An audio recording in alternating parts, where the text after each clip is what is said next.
नमस्कार, स्वागत है आपका 18 स्वदेश पर। आप देख रहे हैं मार्केट को लेकर हमारा prime time show power trade. आपके साथ में हूं अभिषेक सत्यव्रतम और मुंबई स्टूडियो से मेरे साथ है मेरी सहयोगी आशीष। ट्रंप के रेसिप्रोकल टैरिफ के बाद दुनिया भर में घबराहट का माहौल है। अमेरिकी बाजारों में कोहराम सबसे ज्यादा है। ट्रंप अपनी इकोनॉमी को प्रोटेक्ट करने के लिए, अपने छोटे कारोबारियों को बढ़ावा देने के लिए ये टैरिफ लगा रहे हैं, लेकिन ये दांव निश्चित तौर पर उल्टा पड़ता हुआ दिखाई दे रहा है, क्योंकि वहीं के बाजार सबसे ज्यादा टूटे हैं। S&P 500 के मार्केट कैप में $3 ट्रिलियन की कमी हो गई है। देखिए, $3 ट्रिलियन तो बड़ी बड़ी इकोनॉमी के साइज होते हैं। उस साइज का मार्केट कैप एक दिन में वाइप आउट हो गया अमेरिका से। आप इससे समझ सकते हैं कि वहां पर गिरावट कितनी सीवियर रही है। लेकिन उस गिरावट का हमें अंदाजा लग गया था। आफ्टर मार्केट में डाउ फ्यूचर कल हमने देखा था कि भारी गिरावट दिखा रहा था, तो पता था कि अमेरिकी बाजार में कोहराम होने वाली है।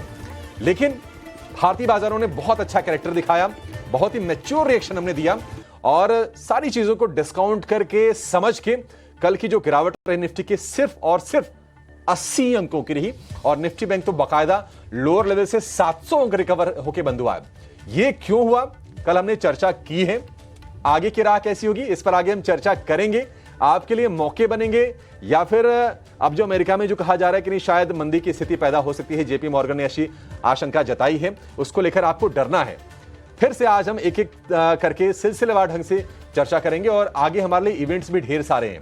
आरबीआई की पॉलिसी है, नतीजों की शुरुआत हो जाएगी अगले हफ्ते, उसके लिए भी आप कमर कस के तैयारी कर लीजिए। मौके कहां पर बनेंगे, उन मौकों की हम पड़ताल भी करेंगे। डरना नहीं है, टिके रहना है, भारत में है दम, इसी नारे के साथ आज हम करेंगे शो की शुरुआत और 4 बड़े ट्रिगर आपके स्क्रीन पर लेकर आएंगे।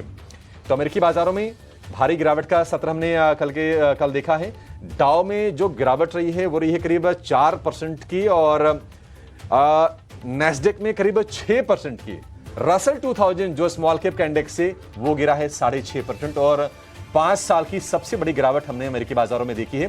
2020 के बाद इस तरह का फॉल हम देख रहे हैं। गिफ्ट निफ्टी पर भी आज थोड़ा सा दबाव है, लेकिन लोअर लेवल से आज फिर से गिफ्ट निफ्टी रिकवर कर रहा है और जो गिरावट है बहुत मुश्किल 90 अंकों के आसपास की रह गई है। एफआईज ने हमने देखा था कि 6 दिन बाय किए थे, लेकिन फिर से वहां पर हम देख रहे हैं कि रिवर्स गियर लगता हुआ दिख रहा है, लेकिन ज्यादा चिंता की बात नहीं है। एफआईज की कैश में चौथे दिन ही बिकवाली हुई है और 4 दिनों में करीब 15,000 करोड़ रुपए के आसपास की सेलिंग एफआईज की तरफ से हुई है। लॉन्ग होल्डिंग भी घट के आ गई है 30% के आसपास की। ब्रेंट क्रूड एक बढ़िया फैक्टर आपके लिए। आप चाहते हैं कि कच्चा तेल सस्ता मिले, हमारी इकोनॉमी की रिक्वायरमेंट है, हम क्रूड खरीदने पर बहुत डॉलर खर्च करते हैं, तो $70 के नीचे आना अपनी इकोनॉमी के लिए एक विन विन सिचुएशन है निश्चित तौर पर, क्योंकि क्रूड एक्सपोर्टिंग जो नेशंस हैं ओपेक के 8 देश अपने प्रोडक्शन को बढ़ा रहे हैं और इसके चलते कच्चे तेल में नरमी आई है। बिजनेस अपडेट आ रहे हैं वो अच्छा आ रहे हैं। आप देखिए डीमार्ट जो कि देश की सबसे बड़ी वैल्यू रिटेल वाली कंपनी है, उसके अपडेट्स अच्छे आए हैं, लगातार शेयर चल भी रहा है। एचडीएफसी बैंक जो कि देश का निजी सेक्टर का, अगर आप देखेंगे मार्केट कैप के लिहाज से सबसे बड़ा बैंक है, वेटेज के लिहाज से निफ्टी बैंक में सबसे ज्यादा हिस्सा रखता है, इसके बिजनेस अपडेट आए हैं। बजाज फाइनेंस का अपडेट थोड़ा मिला जुला है, चिंताएं नहीं है। आगे जो रिजल्ट सीजन आने वाला है उसके लिए जो संकेत अभी मिल रहे हैं वो फिलहाल शुरुआती जो संकेत हैं आपका उत्साहवर्धन करने वाले निश्चित तौर पर दिख रहे हैं।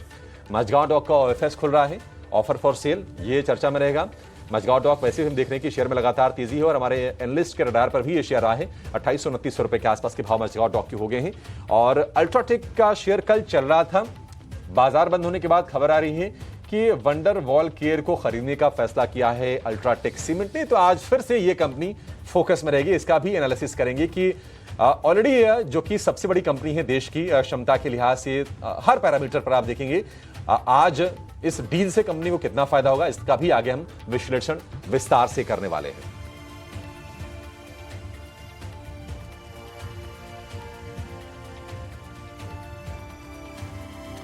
तो चलिए आगे बढ़ेंगे और पहले जरा ये समझ लेते हैं। देखिए ट्रेलर कल हमने देखा था, फ्यूचर्स का अंदाजा था कि पिक्चर बड़ी खतरनाक होने वाली है, एक्शन पैक्ड होने वाली है और कल शाम को हमने देखा भी अमेरिका में भारी भरकम गिरावट वहां पर बाजार में हुई है। 5 साल की सबसे बड़ी हमने वहां पर बिकवाली देखी है। आशीष जरा बता दीजिए क्या कुछ हुआ है ग्लोबल बाजारों में आज। एशिया से वैसे देखा जाए तो निकेई के अलावा तो हैंगकांग और हांगकांग और चीन के बाजार तो बंद ही है वैसे। बिल्कुल, तो हांगकांग और चीन के बाजार तो आज बंद है। एशियाई बाजारों में बात करें तो जापानीज मार्केट में आज सुबह बिकवाली दिखी है।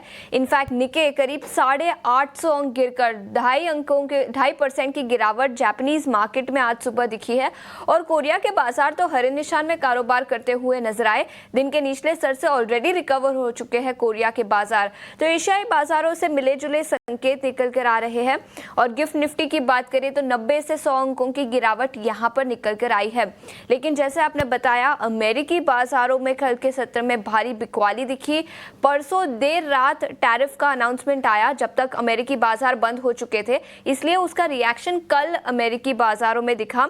इनफैक्ट डाउ जोन्स 1780 अंक गिरकर बंद होता हुआ नजर आया। 4% की गिरावट डाउ जोन्स में दिखी। 2020 के बाद सबसे बड़ी गिरावट यहां पर नजर आई।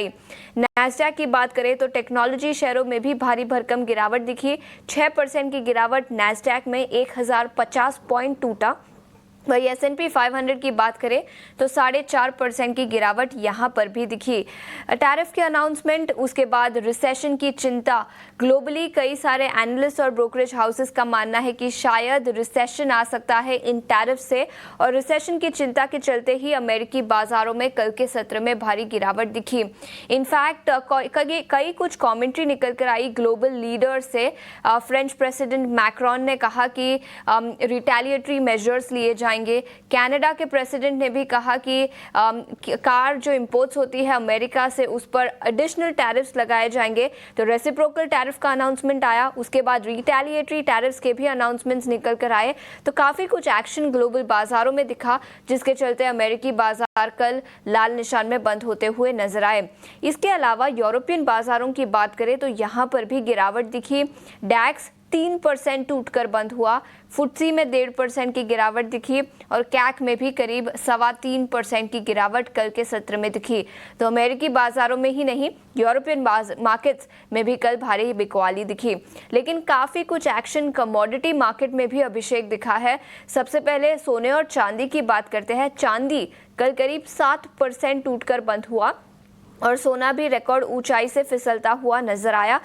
स्पॉट गोल्ड अभी $3,110 पर आउंस के आसपास कारोबार करता हुआ, लेकिन दिन की ऊंचाई से करीब 2% सोना फिसला।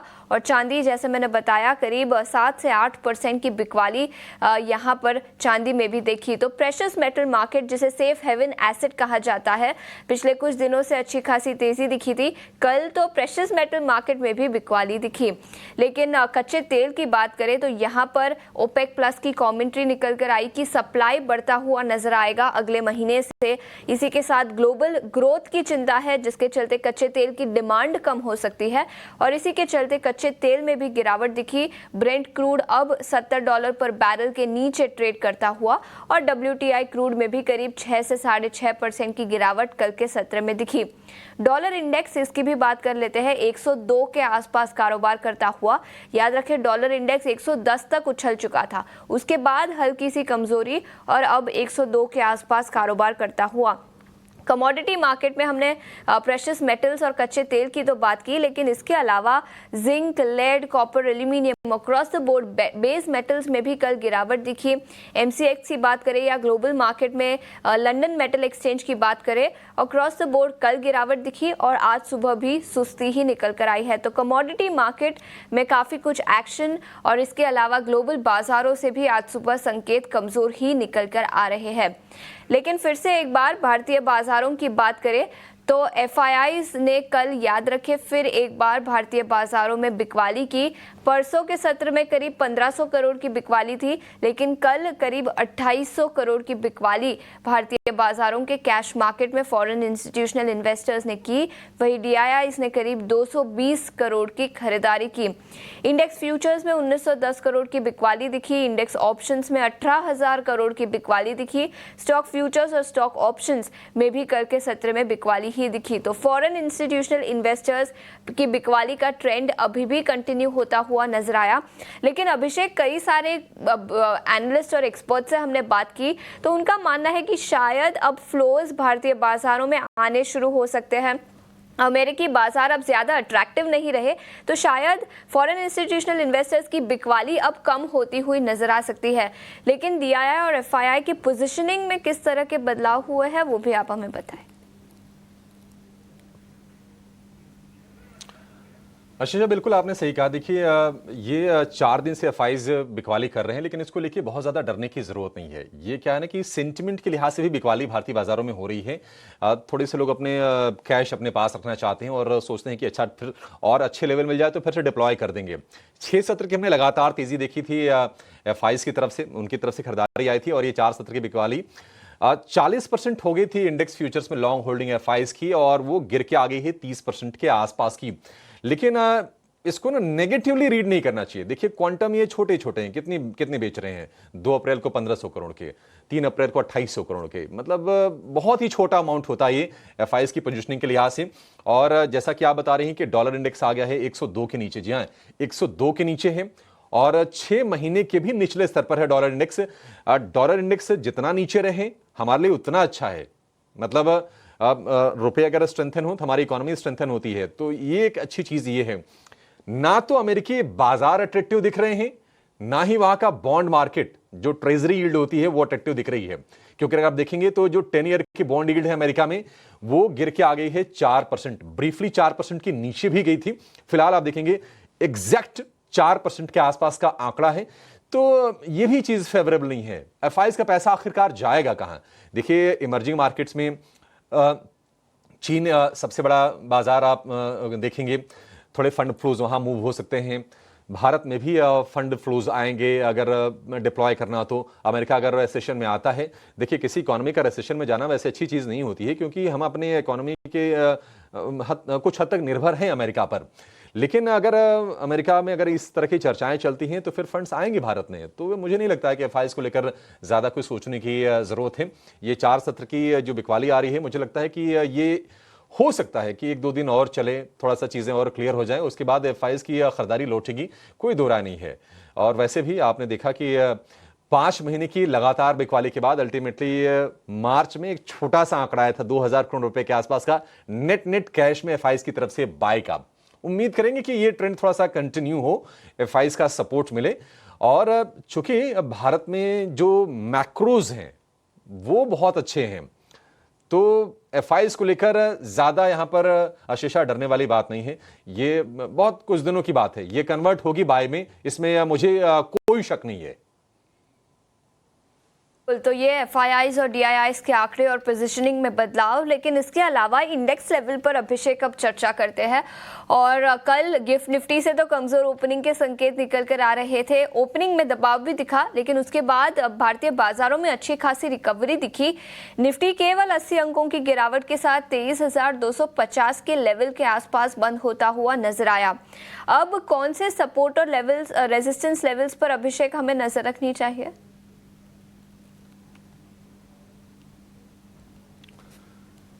आशीषा, सपोर्ट और रेजिस्टेंस की बातचीत करने से पहले एक कुछ ना मैं चीजें दर्शकों को दिखाना चाहूंगा। देखिए, भारत को लेकर बुलिश आपको क्यों होना चाहिए, क्यों नहीं अपना आत्मविश्वास आपको कम करना चाहिए, उसकी 5-6 वजह हैं। एक तो यह है कि दुनिया भर में ट्रंप ने जो रेसिप्रोकल टैरिफ लगाया है, अगर हम एशियाई बड़े मार्केट से अगर तुलना कर लें, बड़ी इकोनॉमी से तुलना कर लें, तो भारत में रेसिप्रोकल टैरिफ कम है अमेरिका का बाकी देशों के मुकाबले। ये एडवांटेज है। दूसरी चीज, इंडिया की जो मैक्रो इकोनॉमी की जो कंडीशंस हैं वो अच्छे रहे हैं।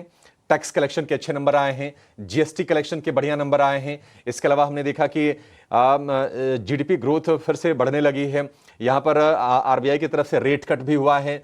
आईआईपी 5% के हमने ऊपर देखे, इन्फ्लेशन गिर के 3.6% पे पहुंच गया था। तो ये तमाम चीजें अच्छी हो रही हैं।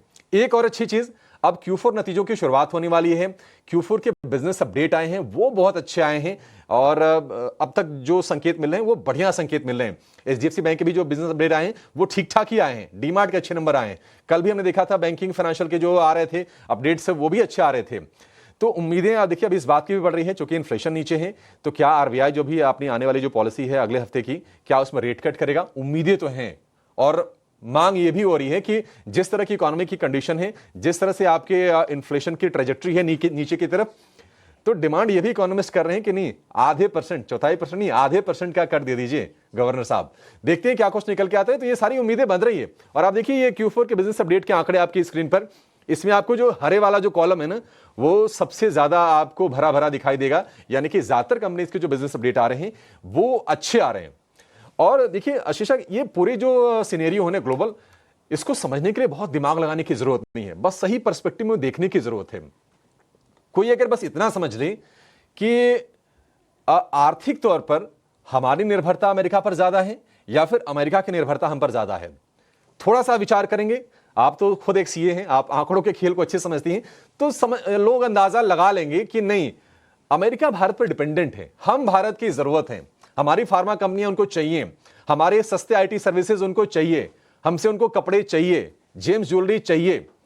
तो ये टैरिफ लगा रहे हैं, मतलब अपने पैर पर कुल्हाड़ी मार रहे हैं। ऐसा नहीं कि हम अमेरिका पर किसी प्रोडक्ट को लेकर, किसी सर्विस को लेकर डिपेंडेंट है, हम नहीं है।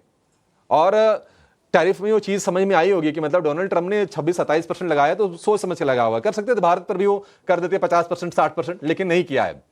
तो भारत को अमेरिका से या फिर हमारे जो इन्वेस्टर हैं, ट्रेडर हैं, अब इस चीज को डिस्काउंट करना शुरू कर दें। बाजार ने ऑलरेडी कल डिस्काउंट कर दिया है और कल हमने देखा कि निफ्टी में सिर्फ 80 अंकों के आसपास की गिरावट रही। वो गिरावट क्यों रही? क्योंकि आईटी शेयर आपके टूटे।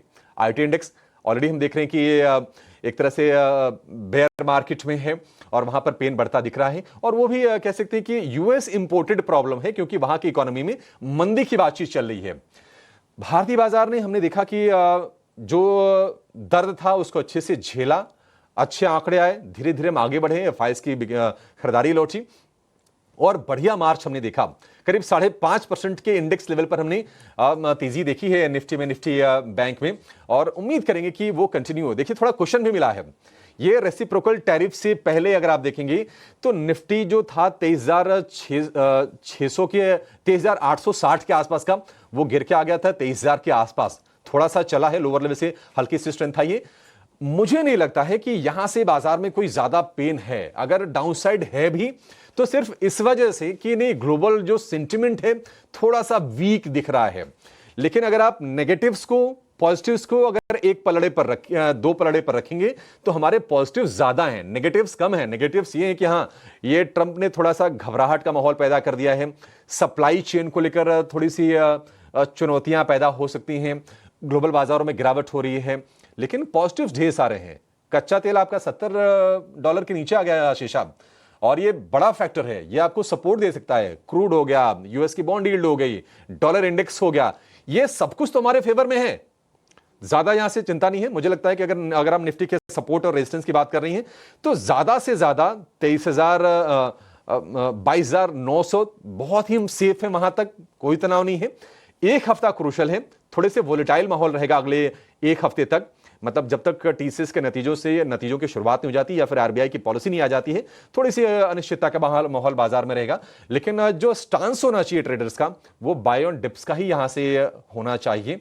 और मुझे लगता है कि अटेम्प्ट करेगा अगले हफ्ते फिर से, जो हमने लेवल देखे हैं 23,800 के आसपास की, वो लेवल्स फिर से बाजार अटेम्प्ट करने की कोशिश करेगा अगर हम निफ्टी की बात करें तो। आशीषा,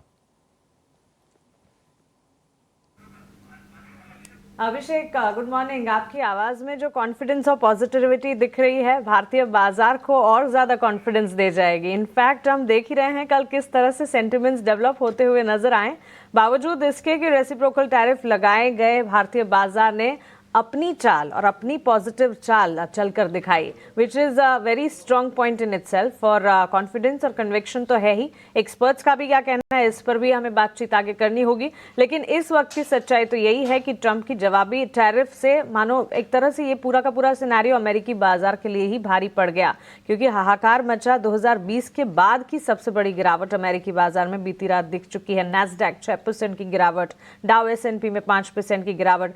अच्छा, इसी की एक कह सकते हैं कि कनेक्शन के साथ कच्चे तेल की चाल में भी हम देख रहे हैं कुछ हद तक सेंटिमेंट्स डेवलप होते हुए, वहां पर भी गिरावट काफी हद तक देखने को मिली, 70 बैरल प्रति डॉलर के इर्द गिर्द। लेकिन भारतीय बाजार के लिए, जिस तरह अभिषेक और आशीष अभी बात कर रहे थे, Q4 के अपडेट्स आना शुरू हो चुके हैं, पॉजिटिव सेंटिमेंट्स हैं, जो क्लैरिटी नहीं मिल रही थी वो सारी क्लैरिटी हमारे सामने है। और काफ़ी हद तक इस वक्त तो कॉन्फिडेंस बिल्टअप होता हुआ ही नजर आ रहा है। चलिए कल के सत्र को याद करते हैं और हमारे एक्सपर्ट्स को जोड़ लेते हैं। अब हमारे साथ प्रभुदास लीलाधर की वैशाली पारेख जुड़ गई हैं, कोटक सिक्योरिटीज के सहज अग्रवाल भी जुड़ गए हैं। वैशाली जी या सहज जी, बहुत स्वागत है आपका 18 आवर स्वदेश पर अपना समय देने के लिए आपका शुक्रिया। कल का सेशन ऑफकोर्स एक इवेंट से ठीक पहले लग तो ये रहा था कि कंसर्न्स डेवलप हो सकती है। शुरुआत हमने गैप डाउन के साथ देखी, लेकिन महज 4-5 मिनटों में ही भारतीय बाजार ने अपने आप को संभाला। वैशाली जी, निफ्टी, बैंक निफ्टी के आउटलुक को कल देखें, मोस्टली किसी भी डिक्लाइन को रिकवर करते हुए निफ्टी ने भी अच्छी खासी मजबूती पर ही क्लोजिंग दिखाई और निफ्टी के मुकाबले बैंक निफ्टी आउट परफॉर्म कर रहा था। आज के लिए स्ट्रैटेजी किस तरह डेवलप करनी चाहिए आपके हिसाब से? वेरी गुड मॉर्निंग आप सभी को। सो ऑफ कोर्स जिस तरह से फॉरेन मार्केट्स और गिफ्ट निफ्टी इंडिकेट कर रही है, क्वाइट लाइकली दैट हम थोड़ा वीक ओपनिंग देखेंगे। सो देखना वही है कि हम सस्टेन कर रहे हैं कि नहीं। सो एनीवेज ये वीक का एक सपोर्ट था 22,900, so that is the prominent support ये वीक के लिए।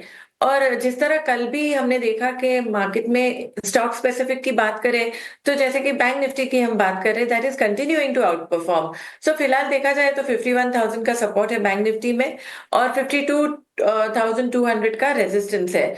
और even along with private sector banks, अभी पीएसयू बैंकिंग सेक्टर, तो हो सकता है बैंक निफ्टी भी थोड़ा साइडवेज हो जाए, but that does not mean के उसमें वीकनेस है। बट फोकस रहेगा ज्यादा करके पीएसयू बैंक्स में, जिस तरह से हमने कल फॉर्मेशन देखा। और I think more focus now is shifted on the cash segments. कल जैसे कि हमने देखा that defence stocks, garment related, textile related stocks में मोमेंटम आया है। So yes, I think that is how market will move. ये नजरिया इंडेक्स लेवल पर वैशाली से आता हुआ, लेकिन morning call stock specific ideas ले लेते हैं हमारे मेहमानों से। हमारे साथ कोटक सिक्योरिटीज के हेड ऑफ डेरिवेटिव सहज अग्रवाल भी जुड़ चुके हैं। सहज जी, बहुत बहुत शुक्रिया समय निकालकर जुड़ने के लिए। Good morning. सबसे पहले आप बताएं, मॉर्निंग कॉल्स आपके आज कौन से होंगे? जी, दर्शकों को और आपको सभी को बहुत गुड मॉर्निंग। और मार्केट में है थोड़ा स्ट्रेंथ है, थोड़ी मूवमेंट है। आई थिंक ओवरऑल इस मंथ में हमें लग रहा है कि दो स्टॉक्स इंटरेस्टिंग काफी लग रहे हैं। एक तो आईटीसी, जो काफी करेक्ट होके एक अट्रैक्टिव लेवल पे फिलहाल के लिए अवेलेबल है। तो करंट प्राइस पे अराउंड 400-410 के बीच में स्टॉक आपको मिल रहा है। 387 का हमें इसमें काफी बेहतरीन सपोर्ट दिख रहा है और ऊपर की तरफ में अराउंड 440-450 का टारगेट आप इस स्टॉक में एक्सपेक्ट कर सकते हैं। सो ये एक स्टॉक हमें इंटरेस्टिंग लग रहा है। और इसके अलावा दूसरा स्टॉक जो नजर आ रहा है जहां पे सपोर्ट बना हुआ है, वो है महिंद्रा एंड महिंद्रा एमएनएम।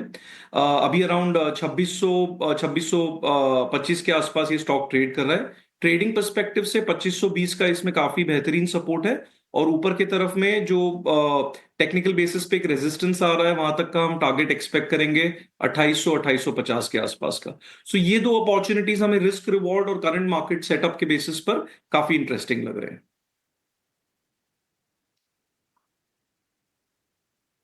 और आईटीसी, ये दो दिग्गजों के साथ सहज जी ने शुरुआत की है और एमएनएम के लिए टारगेट होगा 2800 का। 2800 के हमने टारगेट देखे हैं, वहां तक आके फिर से एक प्रॉफिट टेकिंग का हमने दौर देखा। 2600 रुपए के आसपास है। एमएनएम मजबूत लग रहा है। 2520 का स्टॉप लॉस, 2800 के टारगेट है। और आईटीसी के शेयर को भी लेकर बुलिश है। अच्छा, दोनों ही में क्या ना कि नीचे ऐसा लग रहा है कि नहीं, बॉटम फॉर्मेशन हो गया। आईटीसी 400 के नीचे नहीं जा रहा है और एमएनएम 2600 के नीचे नहीं जा रहा है। ये टारगेट कब तक आ जाएंगे सहज भाई? गुड मॉर्निंग, बताइए ड्यूरेशन क्या रखें इसमें? Good morning. इसमें आप आई थिंक मैक्सिमम एक हफ्ते का टाइम फ्रेम ले सकते हैं। मैं एक हफ्ता इसके लिए बोल रहा हूं क्योंकि जो मार्केट है आपका वो एक है ना कंसोलिडेटिव फेज में है। तो कहीं ना कहीं हम टाइम के क्यूज मार्केट के सेटअप से लेते हैं। अगर अप ट्रेंडिंग मार्केट होता एकदम स्ट्रेंथ वाला तो मैं शायद बोलता 3-4 दिन में आ सकते हैं। बट क्योंकि मार्केट का रुझान जो है वो थोड़ा सा कंसोलिडेटिव है और धीरे धीरे चलने की उम्मीद है, इसके लिए मैं एक हफ्ता अंदाजन इसमें गिन के चलना चाहूंगा। एक हफ्ते आपको टाइम ड्यूरेशन रखना है और एक हफ्ते में देखिए बहुत सारी चीजें अनफोल्ड होनी शुरू हो जाएंगी। जैसा कि हम चर्चा कर भी रहे थे कि आरबीआई की पॉलिसी आ जाएगी अगेन, जो कि रेट सेंसिटिव स्टॉक्स होते हैं, अगर दरें घटती हैं तो एमएनएम जैसी कंपनी इसलिए तो फायदे वाली चीज होती है। तो थोड़ा ड्यूरेशन लंबा रखिएगा आप इसमें। उम्मीदें हैं आरबीआई की तरफ से रेट कट के। और इसके अलावा अर्निंग सीजन की शुरुआत भी हो जाएगी। तो ये दो शेयर दोनों को दोनों तेजी के थोड़ा सा आपको लंबा रख के खरीदना है। वैशाली मैम, बहुत शुक्रिया आपका समय देने के लिए। Ma'am good morning. आप बताइए, आप क्या खरीदने की सलाह दे रही हैं? आज नजर आपकी कहां रहेगी?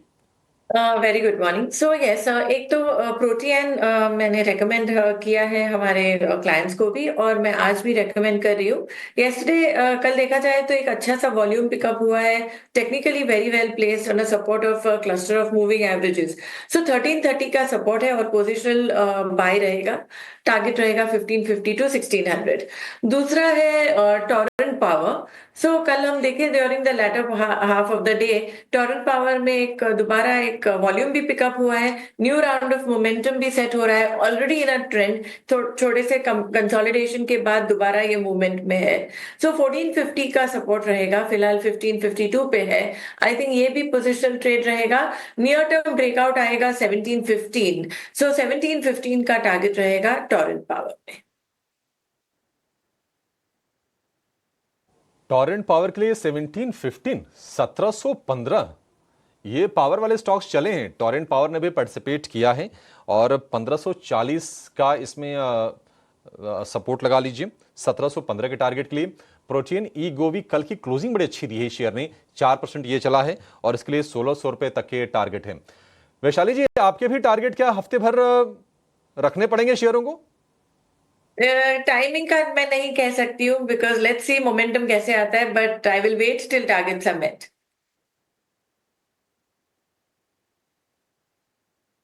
ठीक है, चलिए बढ़िया है। ये 4 के 4 शेयर मिल गए हमारे एक्सपर्ट्स की तरफ से। और प्रोटीन ई गवर्नमेंट और इसके अलावा हम देख रहे हैं टॉरेंट पावर को लेकर बोलिश हैं वैशाली जी, और आईटीसी और एमएनएम को सजेस्ट किया है सहज जी ने। 4 तेजी के शेयर आपको मिल गए। देखिए क्या है ना कि आपको तेजी ही बाजार में करनी है, कोई मंदी वाला शेयर आपको दे नहीं रहा है। इससे भी आपको ना समझ में अंदाजा लग जाना चाहिए कि अच्छा बाजार का जो अंडर करंट है वो क्या कह रहा है। अब जरा ये समझ लेते हैं कि खबरें आज के लिए कौन सी इंपॉर्टेंट हैं, कहां आपकी नजर होनी चाहिए, क्या ट्रिगर बनेगा बाजार में यहां से और तेजी के लिए। और हमारे सहयोगी शरद दुबे हमारे साथ जुड़ गए हैं खबरों की पूरी लिस्ट लेकर। बड़ी बड़ी खबरें आज भी हैं। शरद, गुड मॉर्निंग। बताइए किससे शुरुआत करेंगे और कहां नजर रहने वाली है आज? गुड मॉर्निंग अभिषेक। Q4 अपडेट सबसे इंपॉर्टेंट है। ऑलमोस्ट 70 to 80% हमारा खबरों वाले शेयर्स में आज Q4 अपडेट्स लेने वाले हैं। यहाँ पे देखें तो अच्छे नतीजे डीमार्ट से आए हैं, HDFC बैंक से आए हैं और इसके अलावा यूको बैंक और अदानी विलमार के भी अपडेट स्ट्रॉन्ग आए हैं। मुताबिक या मिक्स्ड ये कह सकते हैं। बजाज फाइनेंस से L&T फाइनेंस, वेदांता, बंधन बैंक और कमज़ोर साइड में जो है दोनों ही बैंकिंग नेम से RBL बैंक और येस बैंक, जहाँ पे आप कह सकते हैं कि लोन ग्रोथ जो है वहाँ पे थोड़ा सा स्लो डाउन देखने मिल रहा है। लेकिन थोड़ा डिटेल्स में आते हैं। HDFC बैंक की बात करें तो डिपॉजिट ग्रोथ यहाँ पे अच्छा बढ़ा है, 14% ईयर ऑन ईयर बेसिस में बढ़ा है और लोन ग्रोथ का भी लगभग 7% का आया है, तो इस पर भी नज़र रखिएगा। बजाज फाइनेंस में बात करें तो AUM में अच्छा ग्रोथ आया, लगभग 26% का। नए लोन बुकिंग 36% ऊपर उठे हैं और ओवरऑल डिपॉजिट्स भी 19% बढ़े हैं, तो इन स्टॉक्स पे भी नज़र रखिएगा। लार्जली लेकिन इनलाइन ही आया है। बंधन बैंक की भी बात करें तो एडवांसेस और डिपॉजिट्स जो है ऑलमोस्ट इंडस्ट्री ट्रेंड के आसपास ही आ रहे हैं, उससे थोड़ी सी नीचे आ रहे हैं कहेंगे, लेकिन ऑलमोस्ट सेम है। यूको बैंक लेकिन इंटरेस्टिंगली PSU स्पेस में एक अच्छा परफॉर्मेंस किया है। ऑपरेशनली पैरामीटर्स बहुत स्ट्रॉन्ग आए हैं और ऑफ कोर्स जो मोमेंटम आ रही है बाजार में कि जो PSU बैंक्स को लेके वहाँ पे भी बाइंग देखने मिल रही है। कल भी हमने स्मार्ट बाइंग कल देखा था। येस बैंक यहाँ पे कमज़ोर है, लोन और डिपॉजिट जो है एवरेज बैंकिंग के जो इंडस्ट्री रेट है उससे कम आ रहा है। RBL बैंक पे भी जो है यही कहानी जो है वापस दोहराया जा रहा है। लोन बुक ग्रोथ में जो है अभी भी सवाल उठ रहे हैं, तो येस बैंक RBL दोनों ही कमज़ोर हैं। L&T फाइनेंस की बात करें तो यहाँ पे largely operational parameters in line है और रिटेल लोन बुक जो है वो लगभग 19% बढ़ रहा है ईयर ऑन ईयर बेसिस पे। वेदांता जो है कंपनी तो बता रही है कि ये रिकॉर्ड प्रोडक्शन किया एल्यूमिनियम का, जिंक का, लेकिन अगर हम देखें कंपेयर करें कि कितना एक्चुअली ग्रोथ हुआ है तो उसमें कुछ ज़्यादा ग्रोथ नहीं आया, 2% ही भागा है ऊपर ईयर ऑन ईयर बेसिस पे। But overall mix set of numbers Vedanta से आ रहे हैं। एवेन्यू सुपरमार्ट के जो है स्ट्रॉन्ग सेट ऑफ नंबर्स हैं। कंपनी की जो स्टैंड अलोन रेवेन्यू है वो 17% बढ़ गया ईयर ऑन ईयर बेसिस पे और जो स्टोर एडिशन है उन्होंने अनाउंस भी किया था वो जो है अच्छी एनालिस्ट एस्टिमेट को बीट किया है, तो लार्जली अच्छे सेट ऑफ नंबर्स आपको एवेन्यू सुपरमार्ट से देखने मिल रहे हैं। ये तो Q4 अपडेट्स मैंने आपको बता दें, लेकिन खबरों वाले शेयर्स है उस पर भी आपको नज़र रखनी चाहिए। कुछ स्टॉक्स हमने पिक किए हैं। अल्ट्राटेक सीमेंट जो है सबसे पहला स्टॉक रहेगा। ये वंडर वॉल केयर को जो है एक्वायर करने वाले हैं 235 करोड़ रुपए में। इनकी जो वाइट सीमेंट और वाइट पुट्टी की बिजनेस है उसको रिलेटेड ये एक्सपेंशन है। जोमेटो अपना नाम चेंज करने वाला है, इटर्नल रखने वाला, और जो जोमेटो का सिंबल है ETERNAL हो जाने वाला है अप्रैल 9 से। अब इटर्नल जो है एक टाइप से हम कह सकते हैं कि या उसमें और भी बिजनेसेस आ जाते हैं। जोमेटो का तो फूड डिलीवरी बिजनेस है, लेकिन ब्लिंकिट का, क्विक कॉमर्स, डिस्ट्रिक्ट का एंटरटेनमेंट सॉल्यूशंस और जितने भी नए एवेन्यूज़ कर रहे हैं वो एक होल्डिंग अम्ब्रेला में जो है वो ले आना चाहते हैं नाम के हिसाब से। सूर्य रोशनी को 116 करोड़ का ऑर्डर गेल से मिला है, स्टॉक के लिए सपोर्टिव है। वही गैब्रियल इंडिया की बात करें तो अपनी नई प्लांट जो चाकन में है पुणे में, वो अपनी मैन्युफैक्चरिंग फैसिलिटी स्टार्ट कर रहे हैं, तो ये भी सपोर्टिव रहेगा स्टॉक के लिए। आखिर में मज़गांव डॉक पे भी आप नज़र रखिएगा। गवर्नमेंट जो है OFS लॉन्च कर रही है लगभग 4.83% स्टेक का, लेकिन एज अ रिटेल इन्वेस्टर्स आप पार्टिसिपेट कर सकते हैं। मंडे को आज सिर्फ नॉन रिटेल के लिए खुलने वाला है, जो ऑफर प्राइस है 25 रुपीज़ पर शेयर का है, और गवर्नमेंट करंटली 84.83% स्टेक होल्ड करती है। तो अगर OFS पूरा हो जाता है तो 80% स्टेक गवर्नमेंट का आ जाएगा। तो ये अहम स्टॉक्स है, इस पर आप नज़र रखिए और यहाँ पे आज आपको एक्शन ज़रूर दिखेगा। ठीक है, शुक्रिया शरद। थोड़ी देर में ये भी जानेंगे कि आज ब्रोकरेज हाउसेस की नज़र कहां पर है, लेकिन आज बिजनेस के अपडेट्स अच्छे आए हैं। देखिए डीमार्ट के नंबर अच्छे आए हैं, बाकी भी कई सारी कंपनीज हैं जिनके अपडेट्स अच्छे आ रहे हैं। शुरुआत भी डीमार्ट से ही कर लेते हैं, काम करते हैं, शुरुआत भी डीमार्ट से करते हैं, क्योंकि डीमार्ट में लगातार हमने अच्छी तेजी देखी है। अभी कुछ दिनों पहले खबर आई थी कि डीमार्ट ने एक साथ 6 नए स्टोर एडिशन किए थे और 4,000 रुपए के ऊपर जाकर मजबूती से टिका हुआ शेयर। एक और जो खतरा आ रहा था क्विक कॉमर्स कंपनी से, फूड डिलीवरी वाली कंपनी से, डीमार्ट ने उसको भी बहुत ही खूबसूरती से नेविगेट किया है और आप देखेंगे अच्छी बाइंग हुई है। पिछले 7 दिन का भी अगर उठा के देखिए 4% ऊपर आपको शेयर दिखेगा। वैशाली जी, बढ़िया काउंटर, कंपनी के फंडामेंटल में दम तो नहीं है और चार्ट्स भी लग रहा है कि नहीं उड़ान भरने की संकेत आगे के लिए दे रहे हैं। आप जरा बताइए, डीमार्ट अच्छे अपडेट हैं, दिक्कत यह कि हो सकता है कि थोड़ा गैप के साथ खोले, लेकिन टारगेट्स आप क्या देगी इसमें और आपकी सलाह क्या होगी मैम? तो अगर प्रीवियस डेटा देखेंगे तो बीच में समटाइम इन अक्टूबर गैप डाउन भी हुआ था। तो आई थिंक ये गैप फिलिंग हो सकता है टेक्निकली, जो हम बात कर रहे हैं आफ्टर गुड रिजल्ट्स ये। लेकिन फिलहाल मैं कहूंगी 44-4500 का एक रेजिस्टेंस है। सो ये स्टॉक वहां तक जरूर जा सकता है। इसके बाद we have to relook, because अगर इसके ऊपर सस्टेन करता है 4500 लेवल्स के ऊपर, तो फिर फर्दर अपसाइड दिख सकते हैं, maybe towards 5000 and higher.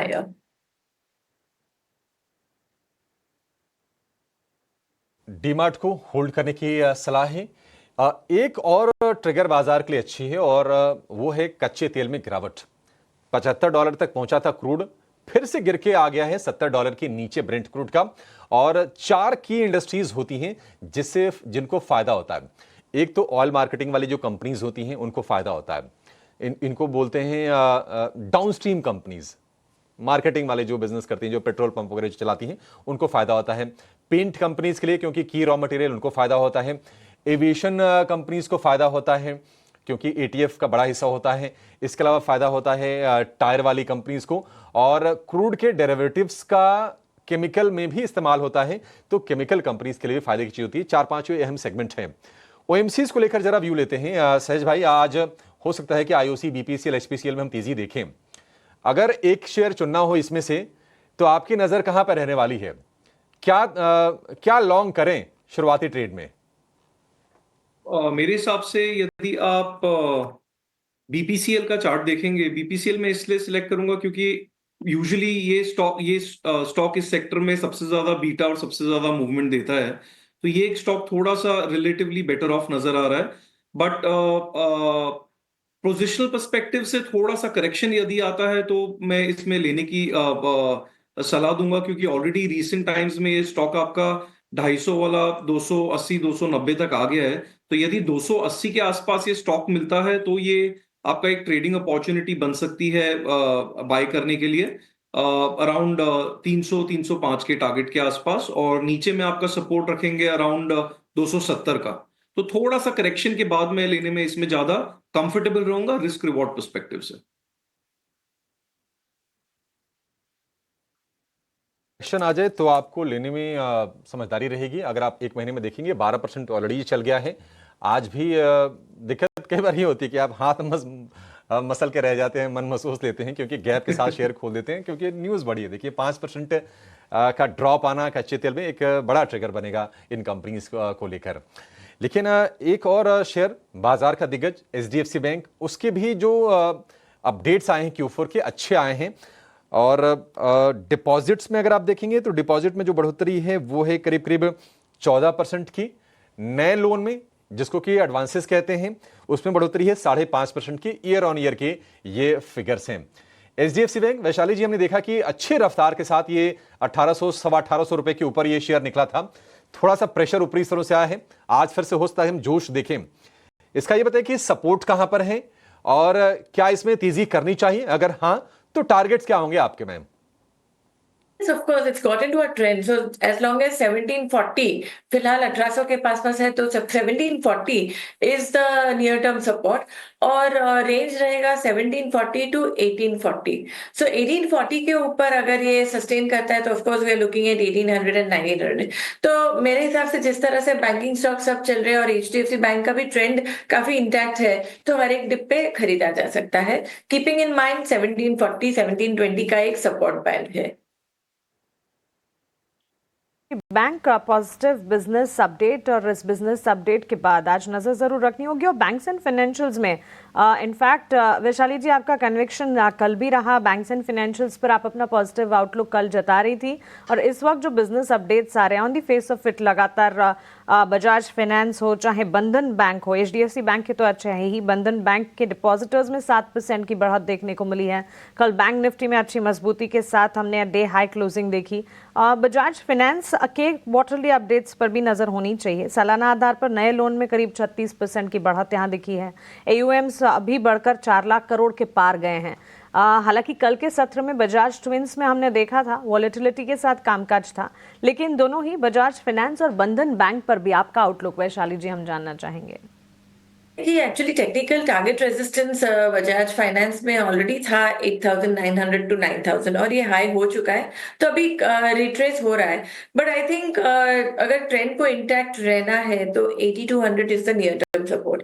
ये सपोर्ट को सस्टेन करना चाहिए टू सी कि यहाँ से एक दोबारा अप मूव आ सकता है and then maybe retest करेगा 8800 to 9000 levels for now. So ऐसे व्यू में बनाऊंगी बजाज फाइनेंस में। और बंधन बैंक में बात करें तो I would say that yes, ये सभी बैंक्स में एक ओवरसोल्ड से नाउ साइंस ऑफ रिवर्सल दिख रहा है। So Bandhan bank also I think deep oversold low किया था अराउंड 130 लेवल्स, और अभी एक कंसोलिडेशन के बाद कल हमने देखा वॉल्यूम भी ठीक है। सो 150 का स्टॉप लॉस और नियर टर्म बेसिस रहेगा। एंड अगर फॉलो ऑन बाइंग रही, अगर 160 के ऊपर भी जाता है तो नेक्स्ट टारगेट रहेगा 175। 175 तक के लक्ष्य देखे जा सकते हैं। बंधन बैंक पर भी नजर रखनी होगी। In fact banks and financials, pharma, health care और डायग्नोस्टिक के फ्रंट सीट पर इस वक्त दोनों ही सेक्टर्स नजर आ रहे हैं। और back seat of course IT sector में कल जिस तरह से हमने देखा यूएस में मंदी की आशंका और इस कंसर्न के चलते डोमेस्टिक आईटी कंपनियों में कमजोरी का रुझान। कल हमने नैस्डैक में भी सबसे बड़ी गिरावट देखी है इस मार्केट्स में, और उसके ठीक बाद आईटी सेक्टर का क्या होता है इस पर नजर रहेगी। लेकिन सहज, आपसे भी एक बार बैंक्स फाइनेंशियल्स पर एक आउटलुक जानना चाहूंगी और पर्टिकुलरली फेडरल बैंक पर नजरिया बताइएगा। Backbone of the economy banks को कहा जाता है, और अब फेडरल बैंक की अगर बात करें, सीएलएसए की एक पॉजिटिव रिपोर्ट आई है जहां पर आउट परफॉर्म की रेटिंग भी बता रहे हैं। कल करीब 1-1.5% की मजबूती के साथ ये स्टॉक क्लोज हुआ है, और रिपोर्ट की माने तो यहां से 230 तक के लक्ष्य भी देखे जा सकते हैं। जी इनफैक्ट हमारा टेक भी फंडामेंटली स्टॉक पे काफी पॉजिटिव है। और ओवरऑल यदि आप फेज में देखेंगे, पिछले थोड़ा सा अगर आप जूम आउट करके टाइम देखें, पिछले 2 महीने में banking has been one of the strongest sectors जिसने मार्केट को सपोर्ट दिया है, और नीचे की तरफ से रिलेटिव आउट परफॉर्मेंस ही रहा है बैंकिंग का। तो बैंकिंग पे ये व्यू हमारा फिलहाल के लिए पॉजिटिव ही बना हुआ है। फेडरल बैंक पे भी मुझे लगता है टेक्निकल सेटअप भी यदि मैं देखता हूं तो 185 का एक अच्छा खासा ब्रेकआउट देके सस्टेन कर रहा है। और अच्छी बात यह है कि एक ब्रेकआउट देने के बाद पुल बैक दिया है इसने। तो यूजुअली क्या होता है, जब एक पुल बैक आता है ना, तो एक बहुत ही बेहतरीन अपॉर्चुनिटी होती है दोबारा से स्टॉक में एंटर करने के लिए। तो ये स्टॉक को मेरे हिसाब से आप अराउंड 194 करंट प्राइस पे भी कंसिडर कर सकते हैं। 185 का आपको इसमें स्टॉप लॉस मेंटेन करना है, और ऊपर की तरफ में 200 तक 10 तक की चाल ये स्टॉक आपको दे सकता है अगले कुछ दिनों में।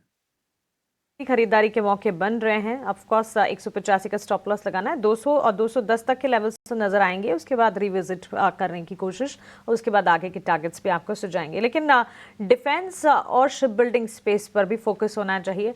Mazagon dock and ship builders कल इस स्टॉक में अच्छा खासा एक्शन, ऑलमोस्ट 3-4% के गेंस के साथ ये स्टॉक क्लोज हुआ। मजबूती के साइंस देखने को मिले। पिछले 3 महीने के चार्ट्स को अगर आप देखेंगे ऑलमोस्ट 25% के गेंस पाएंगे। और भारत डायनेमिक्स लिमिटेड, BEL, ये तमाम स्टॉक्स डिफेंस के खेमे में एक तरह से कह सकते हैं सरकारी कंपनियां साइडवेज परफॉर्मेंस दिखाने के बाद कल वापस चलना शुरू कर रही थी। और इसी लिस्ट में डिफेंस और शिप बिल्डिंग स्पेस पर भी एक नज़र रही। अब मैसगांव डॉक के लिए वैशाली जी OFS खुला है। इनफैक्ट नॉन रिटेल के निवेशकों के लिए आज से खुला है, रिटेल पार्टिसिपेंट्स के लिए अगले हफ्ते खुलेगा। लेकिन सरकार करीब 5% हिस्सा बेचने की तैयारी कर रही है। फ्लोर प्राइस 2525 का यहाँ पर एंटिसिपेट किया गया है। 5.25% की तेजी। एग्जिस्टिंग पोजीशन जिनकी है, क्या करना चाहिए उन्हें? लेट्स सी, आई थिंक ये न्यूज से शायद थोड़ा वीक ही खुल सकता है, but technically purely on technical terms 2500 का सपोर्ट है। और कल के डेटा के हिसाब से हम देख रहे हैं तो ट्रेंड बहुत ही स्ट्रांग हो चुका है। So let's wait and watch. 2500 level is to watch. वो लेवल से दोबारा खरीद जा सकती है। बिल्कुल, तो ये नजरिया मजगांव डॉक OFS के चलते स्टॉक में आज बिकवाली दिख सकती है। याद रखें, नॉन रिटेल शेयर होल्डर्स के लिए ये OFS आज खुलेगा और रिटेल शेयर होल्डर्स के लिए सोमवार के सत्र में ये OFS खुला होगा। लेकिन इसके अलावा सीमेंट सेक्टर पर नजर डालते हैं। 2 बड़ी खबरें निकल कर आई है। चैनल चेक्स की माने तो सीमेंट के प्राइसेस बढ़े हैं और इसके अलावा अल्ट्राटेक सीमेंट ने एक एक्विजिशन भी अनाउंस किया है। सीमेंट सेक्टर पर एक नजरिया लेंगे, लेकिन उसके पहले कई सारी ब्रोकरेज रिपोर्ट्स निकल कर आई है। ब्रोकरेज हाउसेस का क्या कहना है, कहां पर अब बड़े अपग्रेड्स और डाउनग्रेड्स मिले हैं, ये बताने के लिए अब हमारे साथ वरुण जुड़ चुके हैं। Varun, good morning. बताएं वो कौन से स्टॉक्स होंगे जो ब्रोकरेज रिपोर्ट्स के दम पर आज फोकस में रहेंगे? Good morning Ashisha. तो देखिए, बैंक्स यहाँ पे आप नज़र रखिएगा। वैसे तो क्वार्टरली अपडेट्स भी आ रहे हैं, लेकिन ब्रोकरेज हाउसेस की तरफ से अच्छी रिपोर्ट्स भी आ रही है। सबसे पहले फेडरल बैंक की बात करूंगा। CLSA की रिपोर्ट है, कवरेज की शुरुआत की है। आउट परफॉर्मर का कॉल है, प्राइस टारगेट जो है वो 230 रुपये का दे रहे हैं। ये कह रहे हैं कि ये कंपनी जो है, ये बैंक जो है सही पाथ पे चल रही है आगे के ग्रोथ के लिए। हो सकता है कि नियर टर्म में आपको थोड़ी बहुत दिक्कतें देखने मिले, लेकिन स्लोली और स्टेडीली ये बैंक जो है वो अच्छी ग्रोथ की तरफ बढ़ रहा है, ये इनका कहना है। अगले 1-2 क्वार्टर्स में थोड़ा बहुत न्यूज़ में दिक्कतें होगी, लेकिन आगे चल के आपको अच्छा खासा इंप्रूवमेंट देखने मिलेगा। और इसी के लिए इन्होंने कवरेज की शुरुआत की है। आउट परफॉर्मर की रेटिंग है 230 के प्राइस टारगेट है। इनको वैल्यूएशंस भी इस बैंक के अच्छे लगते हैं। SBI की बात करें तो UBS की रिपोर्ट है, अपग्रेड किया है। सेल से न्यूट्रल का कॉल है, प्राइस टारगेट 760 से बढ़ा के अब 840 का कर दिया। इनका कहना है कि स्टॉक में जो अंडर परफॉर्मेंस था वो काफ़ी ज़्यादा हो चुका है और यहाँ पे अब आगे चल के आपको अच्छा खासा इंप्रूवमेंट जो है वो इस कंपनी के स्टॉक प्राइस में देखने मिलेगा। निम का कुशन भी है यहाँ पे और अच्छी खासी ग्रोथ भी है, बैंक डिलीवर करेगा। बैंक ऑफ बड़ौदा, यहाँ पे भी UBS की रिपोर्ट है, अपग्रेड की है रेटिंग को, न्यूट्रल से खरीदारी की सलाह। लक्ष्य जो है 270 से बढ़ा के 290 का किया है। इनके कहना है कि इस बैंक का आउटलुक जो है वो काफ़ी स्टेबल है। FY 25 से 27 तक लोन ग्रोथ जो है करीब 12% के आसपास जो है वो इस बैंक की रह सकती है। और निम्स में कंप्रेशन जो है बाकी बैंक्स के मुकाबले कम रहेगा। वैल्यूएशंस इसके भी सस्ते लगते हैं, इसके लिए यहाँ पे अपडेट किया है और लक्ष्य को बढ़ाया है। आखिरी में आदित्य बिरला फैशन रिटेल, यहाँ पे नुवामा का एक नोट है, खरीदारी की सलाह दी है, लेकिन लक्ष्य बढ़ा दिए हैं 315 से बढ़ा के 321। मामूली बढ़ोतरी है, लेकिन इनका कहना है कि जो डिमर्जर ये कंपनी कर रही है, रिस्ट्रक्चरिंग ये कंपनी कर रही है, उसका बड़ा फायदा मिलेगा। इनका अनुमान है कि Q1 FY 26 तक ये पूरी रिस्ट्रक्चरिंग या फिर डिमर्जर जो है वो यहाँ पे पूरा होता हुआ नजर आएगा। ग्रोथ के काफ़ी सारे टेलविंड्स है जिसकी मदद इस कंपनी को मिलेगी। इसके लिए लक्ष्य में हल्की बढ़ोतरी की है, 315 से बढ़ा के 321 और अभी भी खरीदारी की सलाह दी है। बिरला फैशन एंड रिटेल और इसके अलावा कई सारे बैंकिंग स्टॉक्स, पब्लिक और प्राइवेट सेक्टर बैंक्स, जहां पर ब्रोकरेज रिपोर्ट्स के दम पर आज एक्शन दिखेगा। वरुण, शुक्रिया पूरी डिटेल्स के साथ हमारे साथ जुड़ने के लिए। इस पर एक करके एक हमारे टेक्निकल गेस्ट से भी सलाह लेंगे उनकी, लेकिन उसके पहले सीमेंट सेक्टर पर हमने चर्चा की थी, जहां पर चैनल चेक्स की माने तो अप्रैल के महीने में प्राइस हाइक्स हुए हैं। करीब 5 रुपए प्रति बैग के रेट पर प्राइस हाइक हुए हैं। और इसके अलावा अल्ट्राटेक सीमेंट ने एक एक्विजिशन अनाउंस किया है, जहां पर उन्होंने कहा वंडर वॉल केयर, इस कंपनी को 235 करोड़ की ये टोटल डील होगी, ये एक्विजिशन होगा, जिसके चलते कंपनी की कैपेसिटी बढ़ती हुई नजर आएगी। इस पर एक राय ले लेते हैं हमारे मेहमानों से। वैशाली, आपसे पूछना चाहूंगी, सीमेंट सेक्टर, इसमें UltraTech cement, Shree cement, Dalmia Bharat, क्या व्यू होगा इन स्टॉक्स पर, स्पेशली अल्ट्राटेक सीमेंट, टेक्निकल नजरिया क्या होगा? थिंक ओवरऑल सीमेंट सेक्टर ने काफी रन अप दिया है और इन डेज टू कम और भी एक अपसाइड दिख रहा है। अल्ट्राटेक की बात करें तो कल ही एक अच्छे से सपोर्ट के बाद दोबारा एक राउंड ऑफ मोमेंटम, वॉल्यूम भी ठीक ठाक है। सो 11,000 का सपोर्ट है और आगे जाके हम देख सकते हैं कि प्रोजेक्टेड टारगेट्स टुवर्ड्स 12,000 12,200 दिख सकता है। सो फिलहाल ट्रेंड पॉजिटिव है एंड सिमिलर व्यू रहता है इवन इन रैमको। आप देखेंगे, एसीसी देखेंगे, Shri cements, all cement stocks are doing very well. So I think हर एक डिप में खरीदा जा सकता है सीमेंट। इंडिविजुअली मैं लेवल्स देख के बता सकती हूँ, 900 का सपोर्ट है रैमको में और अगर ये मोमेंटम जारी रहा तो 1050 का नेक्स्ट टारगेट। तो ये नजरिया सीमेंट सेक्टर पर डिप पर खरीदारी के मौके बनेंगे और अल्ट्राटेक सीमेंट और रैमको सीमेंट पर हमने लेवल्स की भी चर्चा की। लेकिन इसके अलावा वरुण ने कई सारे ब्रोकरेज रिपोर्ट्स की बात की थी। दो स्टॉक्स पर नजर डालेंगे, एसबीआई और बैंक ऑफ बड़ौदा। दोनों ही स्टॉक्स पर यूबीएस की रिपोर्ट आई है। अपग्रेड किया है एसबीआई को, अब टारगेट प्राइस जो 760 रुपए प्रति शेयर था वो बढ़ाकर 840 रुपए प्रति शेयर कर दिया है। और बैंक ऑफ बड़ौदा पर भी खरीदारी की राय, 290 रुपए प्रति शेयर का लक्ष्य। तो एसबीआई और बैंक ऑफ बड़ौदा, यूबीएस ने दोनों ही स्टॉक्स को अपग्रेड किया है। नजरिया काफी पॉजिटिव। सहज, आपसे पूछना चाहूंगी, क्या राय होगी आपकी इन दोनों ही स्टॉक्स पर? ट्रेडिंग पर्सपेक्टिव से यदि मैं एसबीआई का चार्ट देखता हूं तो 790 के आसपास में इसमें एक मल्टी वीक रेजिस्टेंस आ रहा है जो स्टॉक अभी फिलहाल के लिए क्रॉस नहीं कर पा रहा है। एंड आई थिंक उसका मेन रीजन ब्रॉडली मार्केट का सेंटिमेंट है। तो यदि ये स्टॉक 790 के ऊपर एक बार क्लोजिंग दे देता है तो ट्रेडर्स इसमें एक एक्चुअली अच्छी खासी एंट्री ले सकते हैं 760 का स्टॉप लॉस रखकर, और फिर हम उसके टारगेट्स के ऊपर चर्चा करेंगे। बट फिलहाल के लिए 790 निकाल देना बहुत ही जरूरी है इस स्टॉक के लिए आगे की मोमेंटम को गेन करने के लिए। और दूसरा स्टॉक जो आपने मेंशन किया वो है बैंक ऑफ बड़ौदा जी। उसका एक एक्चुअली ओवरऑल मोमेंटम काफी अच्छा रहा है और नीचे से रिकवरी भी स्टॉक ने काफी बेहतरीन दी है। यहाँ पे मैं आपको सलाह दूंगा कि प्योरली फ्रॉम ट्रेडिंग पर्सपेक्टिव भी आप इस स्टॉक को देख सकते हैं 226 के सपोर्ट के साथ में, और ऊपर की तरफ में आप इसमें 270 का टारगेट लेके चल सकते हैं। फिलहाल ये स्टॉक 235 के आसपास ट्रेड कर रहा है।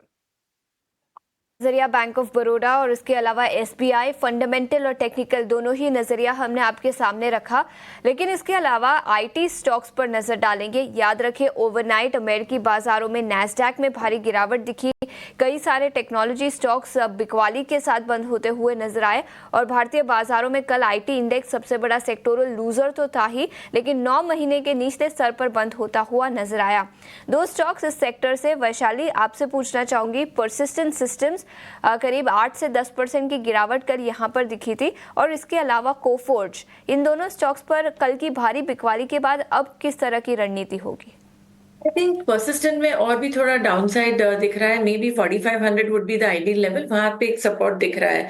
सो ये लेवल पे वॉच करना है। और कोफोर्ज की भी बात करें तो ऑफकोर्स काफी बीटन डाउन हुआ है, बट मेरे हिसाब से जो प्रीवियस लो जो था around 7000 levels, that is a level to watch. अगर 7000 लेवल्स तोड़ता है तो आई थिंक फर्दर डाउनसाइड हम देख सकते हैं।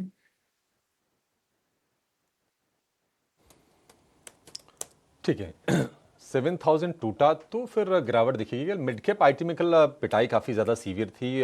कोफोर, जो परसिस्टेंट, एम्फेसिस, ये शेयर ज़्यादा टूटे थे। क्रूड की कमजोरी के चलते एक और सेगमेंट जो फोकस में रहेगा वो है टायर स्पेस का। सहज जी, आपसे जानना चाहेंगे, टायर में आपको क्या अच्छा लग रहा है? क्योंकि हाल फिलहाल अगर हम देखें तो शेयर चले हैं सीएट में करीब महीने भर में 20% के आसपास की हमने रफ्तार देखी है। आपकी नजर कहां पर रहेगी अगर किसी को ये फायदा उठाना हो तो? जी देखिए, सबसे पहली बात तो हम हर एक सेक्टर को और स्टॉक्स को with respect to the broader market setup के हिसाब से भी देख रहे हैं। ट्रेडिंग अपॉर्चुनिटीज 100% आपकी बन रही है। टायर कंपनीज में भी आप यदि देखेंगे तो जिस हिसाब से मार्केट ने पिछले महीने में एक अच्छी खासी रैली दी थी, इन स्टॉक्स ने और इस सेक्टर ने भी उस तेजी में पार्टिसिपेट किया है। और अब जाके जब मार्केट अटका है तो कहीं ना कहीं मुझे लग रहा है ये स्टॉक्स भी थोड़े से कंसोलिडेशन में आ गए हैं।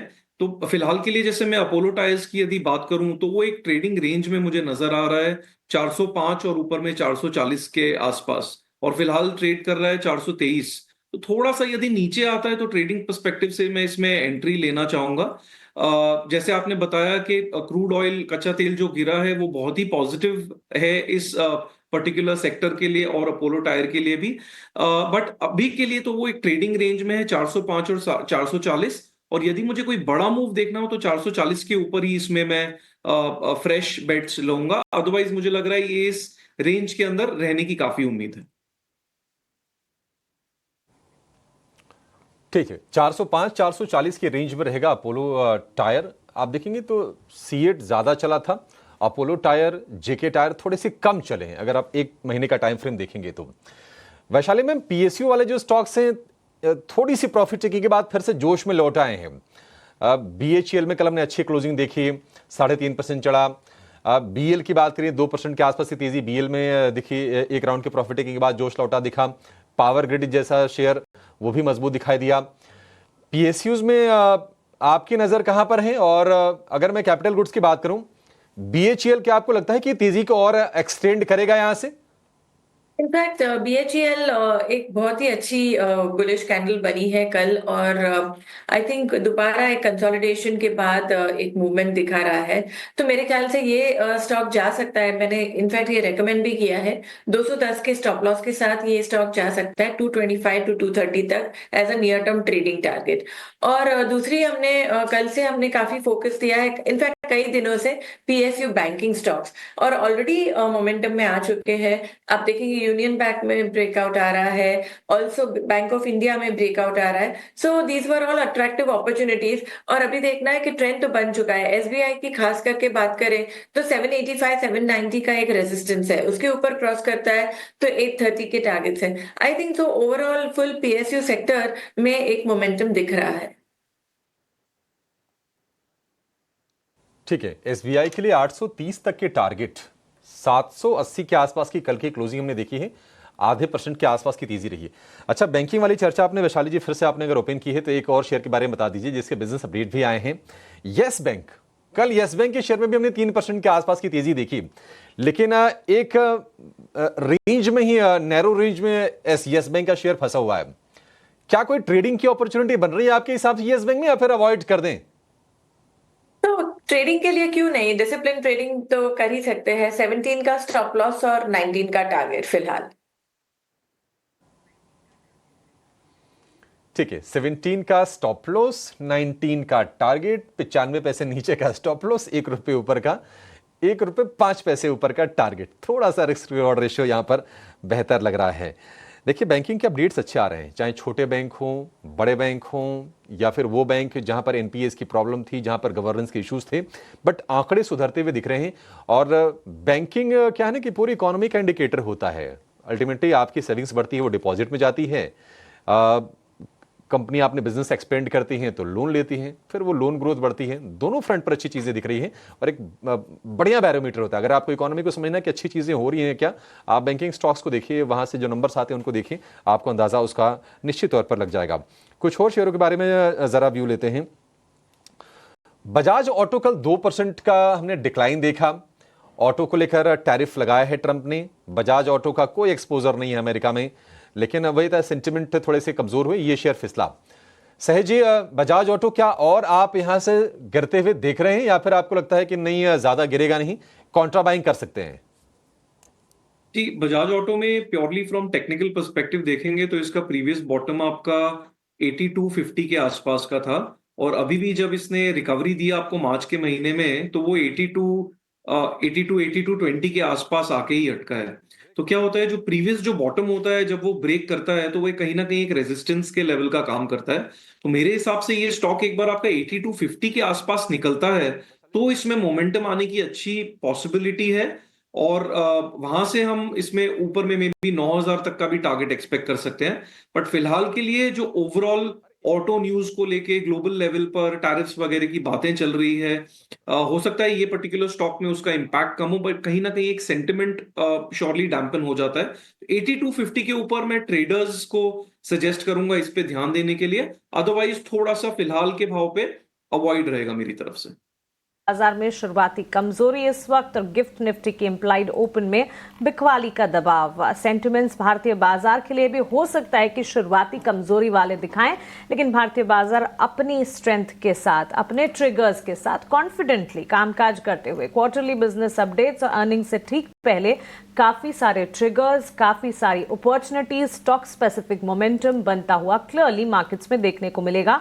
लगातार इन सारे के सारे मोमेंटम, स्टॉक्स, खबरों पर हमारी नजर है। ब्रोकरेजेस के रेडार पर क्या कुछ है, खबरों वाले शेयर्स कौन से हैं, फंडामेंटली और टेक्निकली बाजार पर किस तरह की रणनीति बनानी है, सब कुछ आपके लिए आने वाले 1.5 घंटे में हम आपको बताएंगे। हमारे साथ शिवांगी शाडा जुड़ेंगी, हमारे साथ वैशाली पारेख जी भी हैं और कुणाल परार भी अब हमारे साथ पैनल पर जुड़ गए हैं।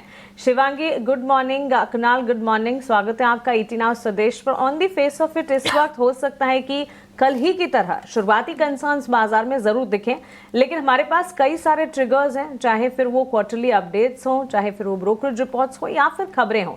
अपॉर्चुनिटीज ढेर सारी बनेंगी। शिवांगी शुरुआत आपसे करेंगे, बताएं कैसे देख रही हैं बाजार का हाल। Very good morning, thank you for having me. So हम देख रहे हैं कि ऑफ कोर्स मार्केट्स में ग्लोबल कंसर्न्स के वजह से थोड़ी बहुत प्रेशर जरूर बनती हुई दिखेगी, बट ओवरऑल कल के सेशन में भी हमने सपोर्ट को एक रिस्पेक्ट करते हुए दिखा था। तो एक वीक ओपनिंग के बावजूद हम देखेंगे कि थोड़ी बहुत स्ट्रेंथ जो है वो हमारे इंडियन मार्केट्स में कंटिन्यू होते हुए दिखेगी। ओवरऑल इंडिया विक्स जो है वो वॉच आउट करने लायक रहेगा, बट हम देख रहे हैं कि सेक्टर स्पेसिफिक एक्शन काफी स्ट्रांग रहेगा, तो इस पे फोकस रहनी चाहिए बरकरार। Overall travel and pack, tourism pack और बैंकिंग क्षेत्र के स्टॉक्स जो है वो रेजिलेंस दिखा रहे हैं ऐसे बाजार में, तो वहां नजर रहनी चाहिए। बैंक्स फाइनेंशियल्स पर लगातार हमारे एक्सपर्ट्स का पॉजिटिव आउटलुक। इस बीच 38 पैसे की मजबूती के साथ रुपए की शुरुआत होती हुई नजर आ रही है। डॉलर के मुकाबले रुपए में मजबूती देखने को मिली है। करेंसी की ओपनिंग आप देख रहे हैं, कच्चे तेल की चाल में कमजोरी $70 के इर्द गिर्द, जो कि भारतीय बाजार में कई सारे सेक्टर्स के लिए पॉजिटिव है, और रुपए की इस वक्त शुरुआत जो है मजबूती के साथ करीब 38 पैसे की। बाजार खुलने से ठीक पहले हमारे एक्सपर्ट्स के रेडार पर कौन से स्टॉक्स हैं, क्विकली वो जान लेते हैं। कुणाल गुड मॉर्निंग, आप बताइए कौन से स्टॉक्स हैं आपके रेडार पर। Good morning. मेरे पास एक स्टॉक है पावर ग्रिड, बहुत ही बढ़िया फॉर्मेशन में स्टॉक ट्रेड कर रहा है। आप देखिए स्टॉक ने ब्रेकआउट भी दिया हुआ है, और जो रिसेंट का जो रेजिस्टेंस था 296 297 उसके ऊपर स्टॉक ट्रेड कर रहा है। इतना नहीं, स्टॉक कहीं ना कहीं एक कपड़ा इंडिया फॉर्मेशन का भी ब्रेकआउट स्टॉक ने कल के ट्रेडिंग सेशन में दिया हुआ था, तो एक अच्छी खासी मोमेंटम का एक्सपेक्टेशन रख सकते हैं। 299 के अराउंड का क्लोजिंग है। 290 जो एसएल हम यहाँ पे मेंटेन करके चलेंगे, 291 का होगा। टारगेट की बात करते हैं 306 का पहला टारगेट, और जैसे ये ब्रेक होगा आपको 315 तक के भी टारगेट देखने को मिल सकते हैं। तो पावर ग्रिड बहुत ही बढ़िया लेवल पे लग रहा है, खरीदारी करके चलने की सलाह रहेगी। पावर ग्रिड में कुणाल परार की तरफ से। शिवांगी आपकी तरफ से कौन से स्टॉक्स हैं आज के लिए बाजार खुलने से ठीक पहले? जी बिल्कुल, हम ऐसे महीने में है जहाँ काफी लॉन्ग वीकेंड्स है, और पूरे वेकेशन का भी सीजनैलिटी वाइज क्वार्टर आते हुए नजर आ रहा है, तो यहाँ पे ट्रैवल एंड टूरिज्म पैक पे नजर रहेगी मेरी। सबसे पहला पसंदीदा काउंटर रहेगा इंडियन होटल पे। ये स्टॉक काफी रेजिलेंट रहा है, और लगातार हम इसमें पिछले 3 दिनों से एक अच्छी पुल बैक मूव देखने को मिली है 50 डेमा के आसपास। वहां पे ही हमने देखा कि रिट्रेस होते हुए दिखा है ये stock. Month on month basis में ये स्टॉक जो है क्लियरली आउट परफॉर्म किया है लगातार। हमने देखा है कि आउट परफॉर्मर रहा है पिछले 4 सालों से ये स्टॉक, और अपने ही स्पेस में भी एक स्ट्रॉन्गेस्ट काउंटर रहा है, तो यहाँ पे खरीदारी की सलाह रहेगी। जो नेक्स्ट टारगेट्स इंडियन होटल के बनते हुए दिख रहे हैं 860 के लिए और 815 के एक स्टॉप लॉस के साथ। तो ये नजरिया इंडियन होटल्स, लेकिन इसके अलावा रिलायंस इंडस्ट्रीज में प्री ओपन में कमजोर ओपनिंग के संकेत यहां पर निकल कर आ रहे हैं। इसके अलावा आईटी सेक्टर कल के सत्र में कमजोरी थी, आज भी इन्फोसिस प्री ओपन में कमजोरी के साथ कारोबार करता हुआ, और इंडसइंड बैंक, इन तीनों स्टॉक्स निफ्टी इंडेक्स के टॉप लूजर्स में प्री ओपन में शामिल। कुणाल, क्या राय होगी रिलायंस इंडस्ट्रीज पर?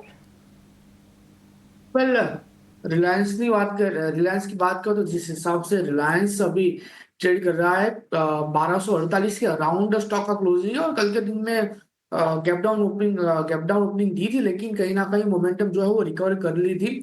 और 1248 के अराउंड ही क्लोजिंग किया था, खरीदारी करके चलने की सलाह रहेगी।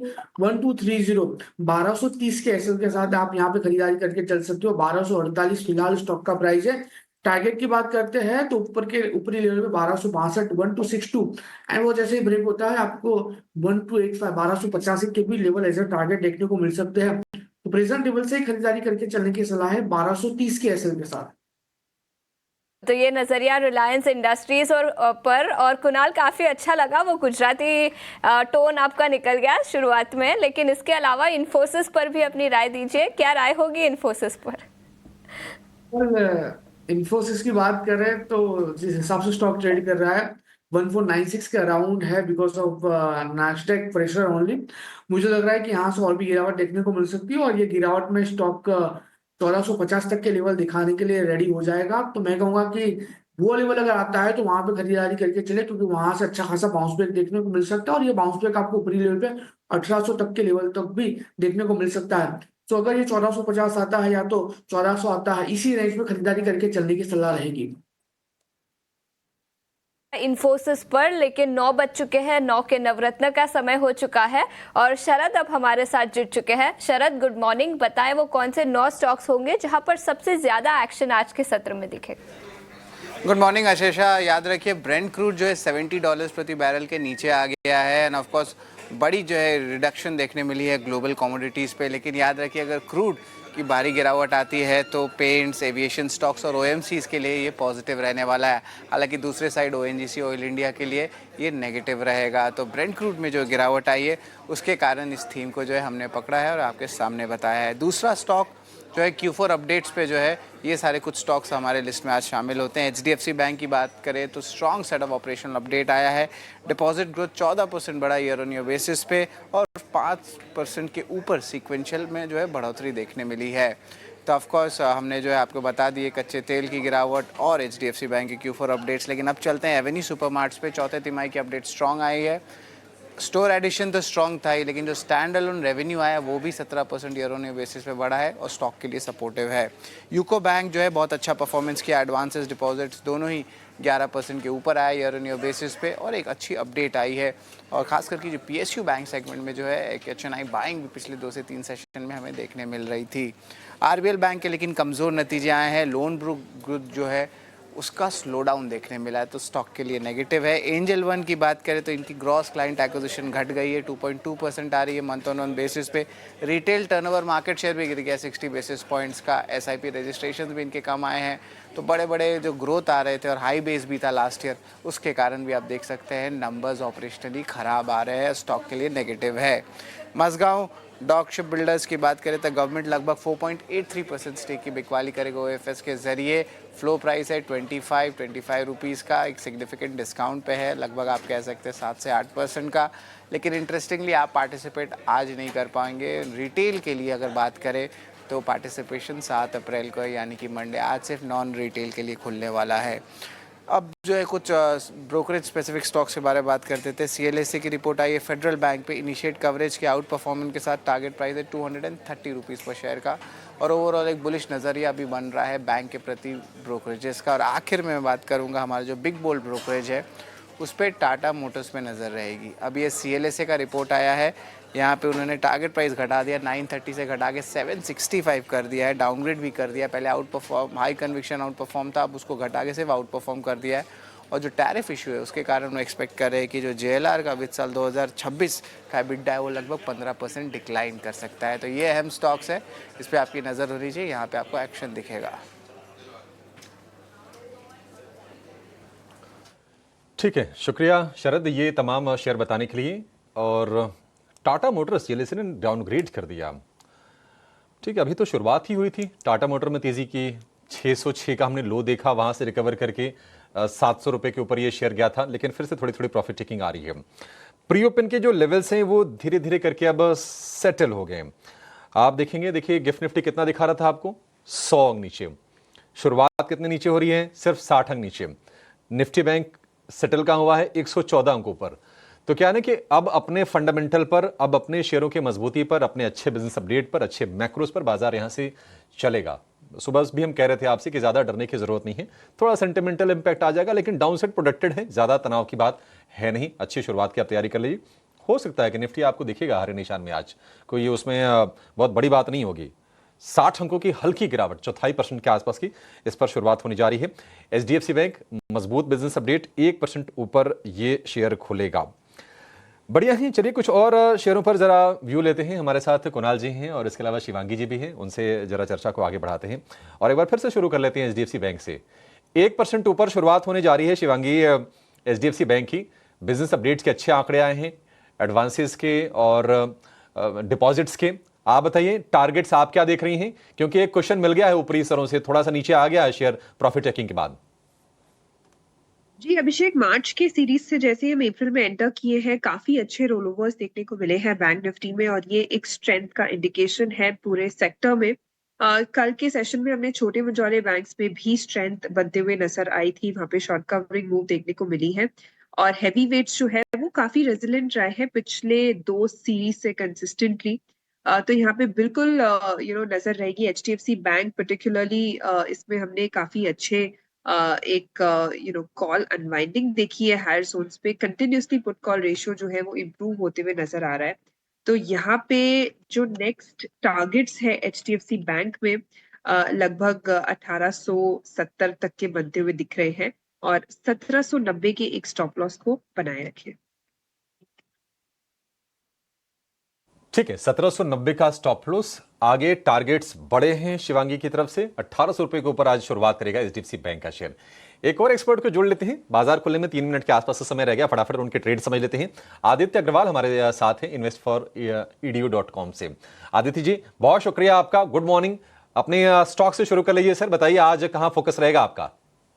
Good morning Abhishek ji, show पे बुलाने के शुक्रिया। पहला स्टॉक है मेरे रडार पे एपीएल अपोलो। बहुत शानदार एक बेस फॉर्मेशन हुआ है, यहाँ से मुझे लग रहा है खरीदारी करनी चाहिए। करंट लेवल्स पे खरीदारी करे, 1700 का इसमें टारगेट लगा है ऊपर की तरफ, और नीचे हमको 1520 का स्टॉप लॉस लगाना है। सेकंड स्टॉक रहेगा जोमेटो का। कहीं ना कहीं इसमें एक बेस फॉर्मेशन हो गया अभिषेक, फिबोनाची रिट्रेसमेंट लेवल्स पे भी करेक्शन मुझे लग रहा है कि अब थमना चाहिए। यहाँ से एक फ्रेश बाइंग देखने मिल सकती है हमें जोमेटो के शेयर में, तो करंट लेवल्स पे खरीदारी की सलाह रहेगी। यहाँ पे हमको टारगेट लगाना है 265 का, और नीचे स्टॉप लॉस हमको लगाना है 200 का। एपीएल अपोलो 1700 के टारगेट के लिए 1520 का स्टॉप लॉस, आदित्य की नजर इस पर रहने वाली है। एक और शेयर के बारे में जरा जानना चाहेंगे कुणाल जी आपसे। Good morning.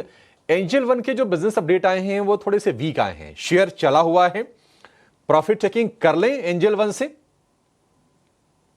कल थोड़ा सा वेट कर लीजिए अभिषेक जी, क्योंकि कल के दिन में अच्छी खासी मोमेंटम देखने को मिली। आज 2428 के अराउंड प्री ओपनिंग में स्टॉक यहाँ पे खुलता हुआ नजर आ रहा है।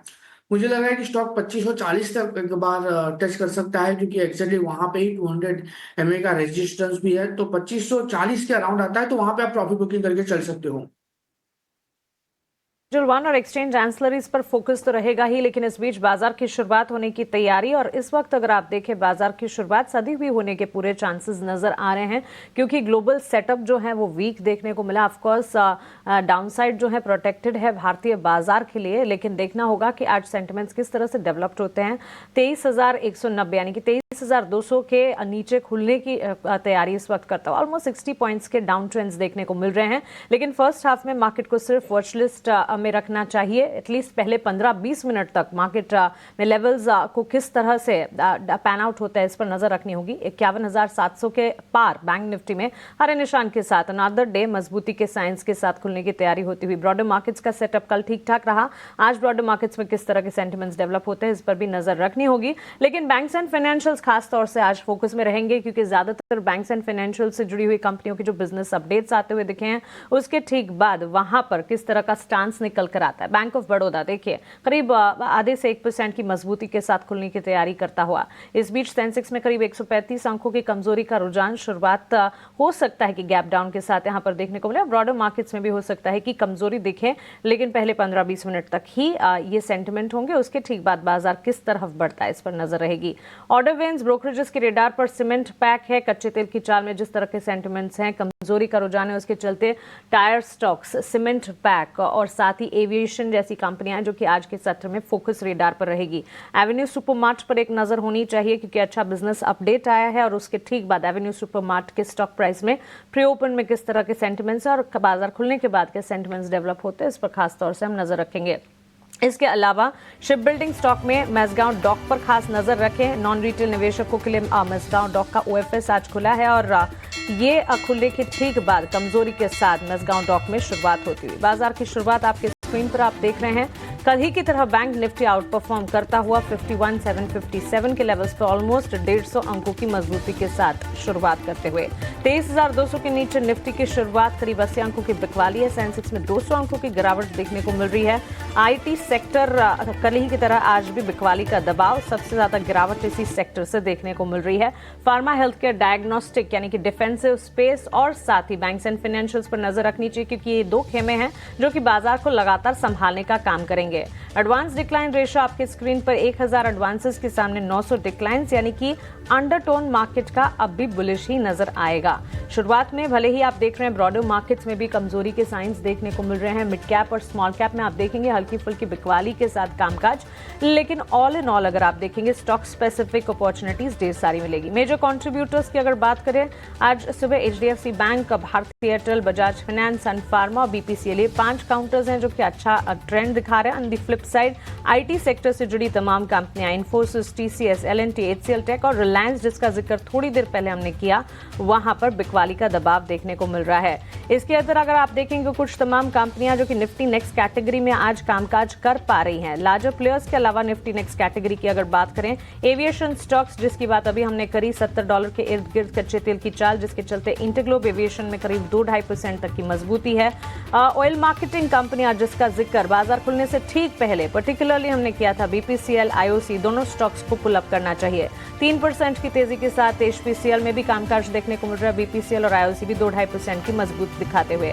बैंक्स एंड फाइनेंशियल्स में bank of Baroda, Chola finance, Bajaj finance जैसे स्टॉक्स हैं जो कि मोमेंटम बिल्टअप कर रहे हैं। और इसके अलावा लार्जर प्लेयर्स की अगर बात करें तो on the face of it सबसे आगे वहां पर भी एचडीएफसी बैंक, बजाज फाइनेंस जैसे काउंटर्स ही खड़े दिखेंगे। जोमैटो अपनी रीब्रांडिंग करने जा रहा है। रीब्रांडिंग से ठीक पहले आज के सत्र में 0.5% तक की तेजी के साथ कामकाज देखने को मिल रहा है।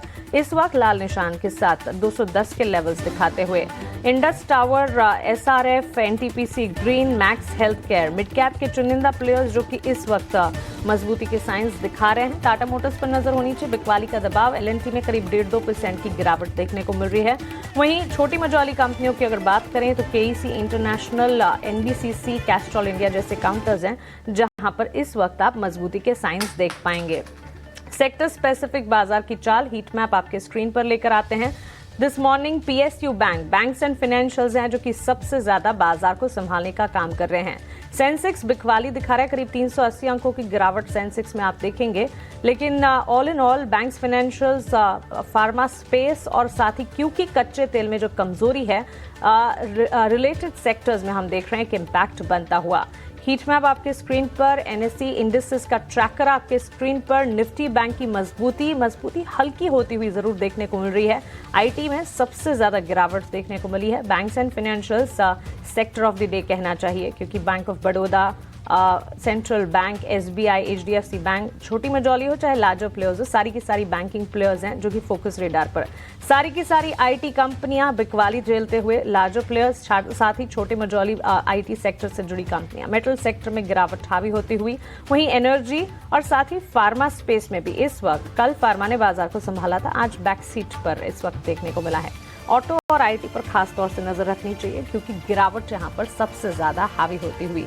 सदी हुई शुरुआत, बाजार जो है संभलने की कोशिश करता हुआ, करीब 150 अंकों की गिरावट इस वक्त 23,100 के लेवल्स पर निफ्टी।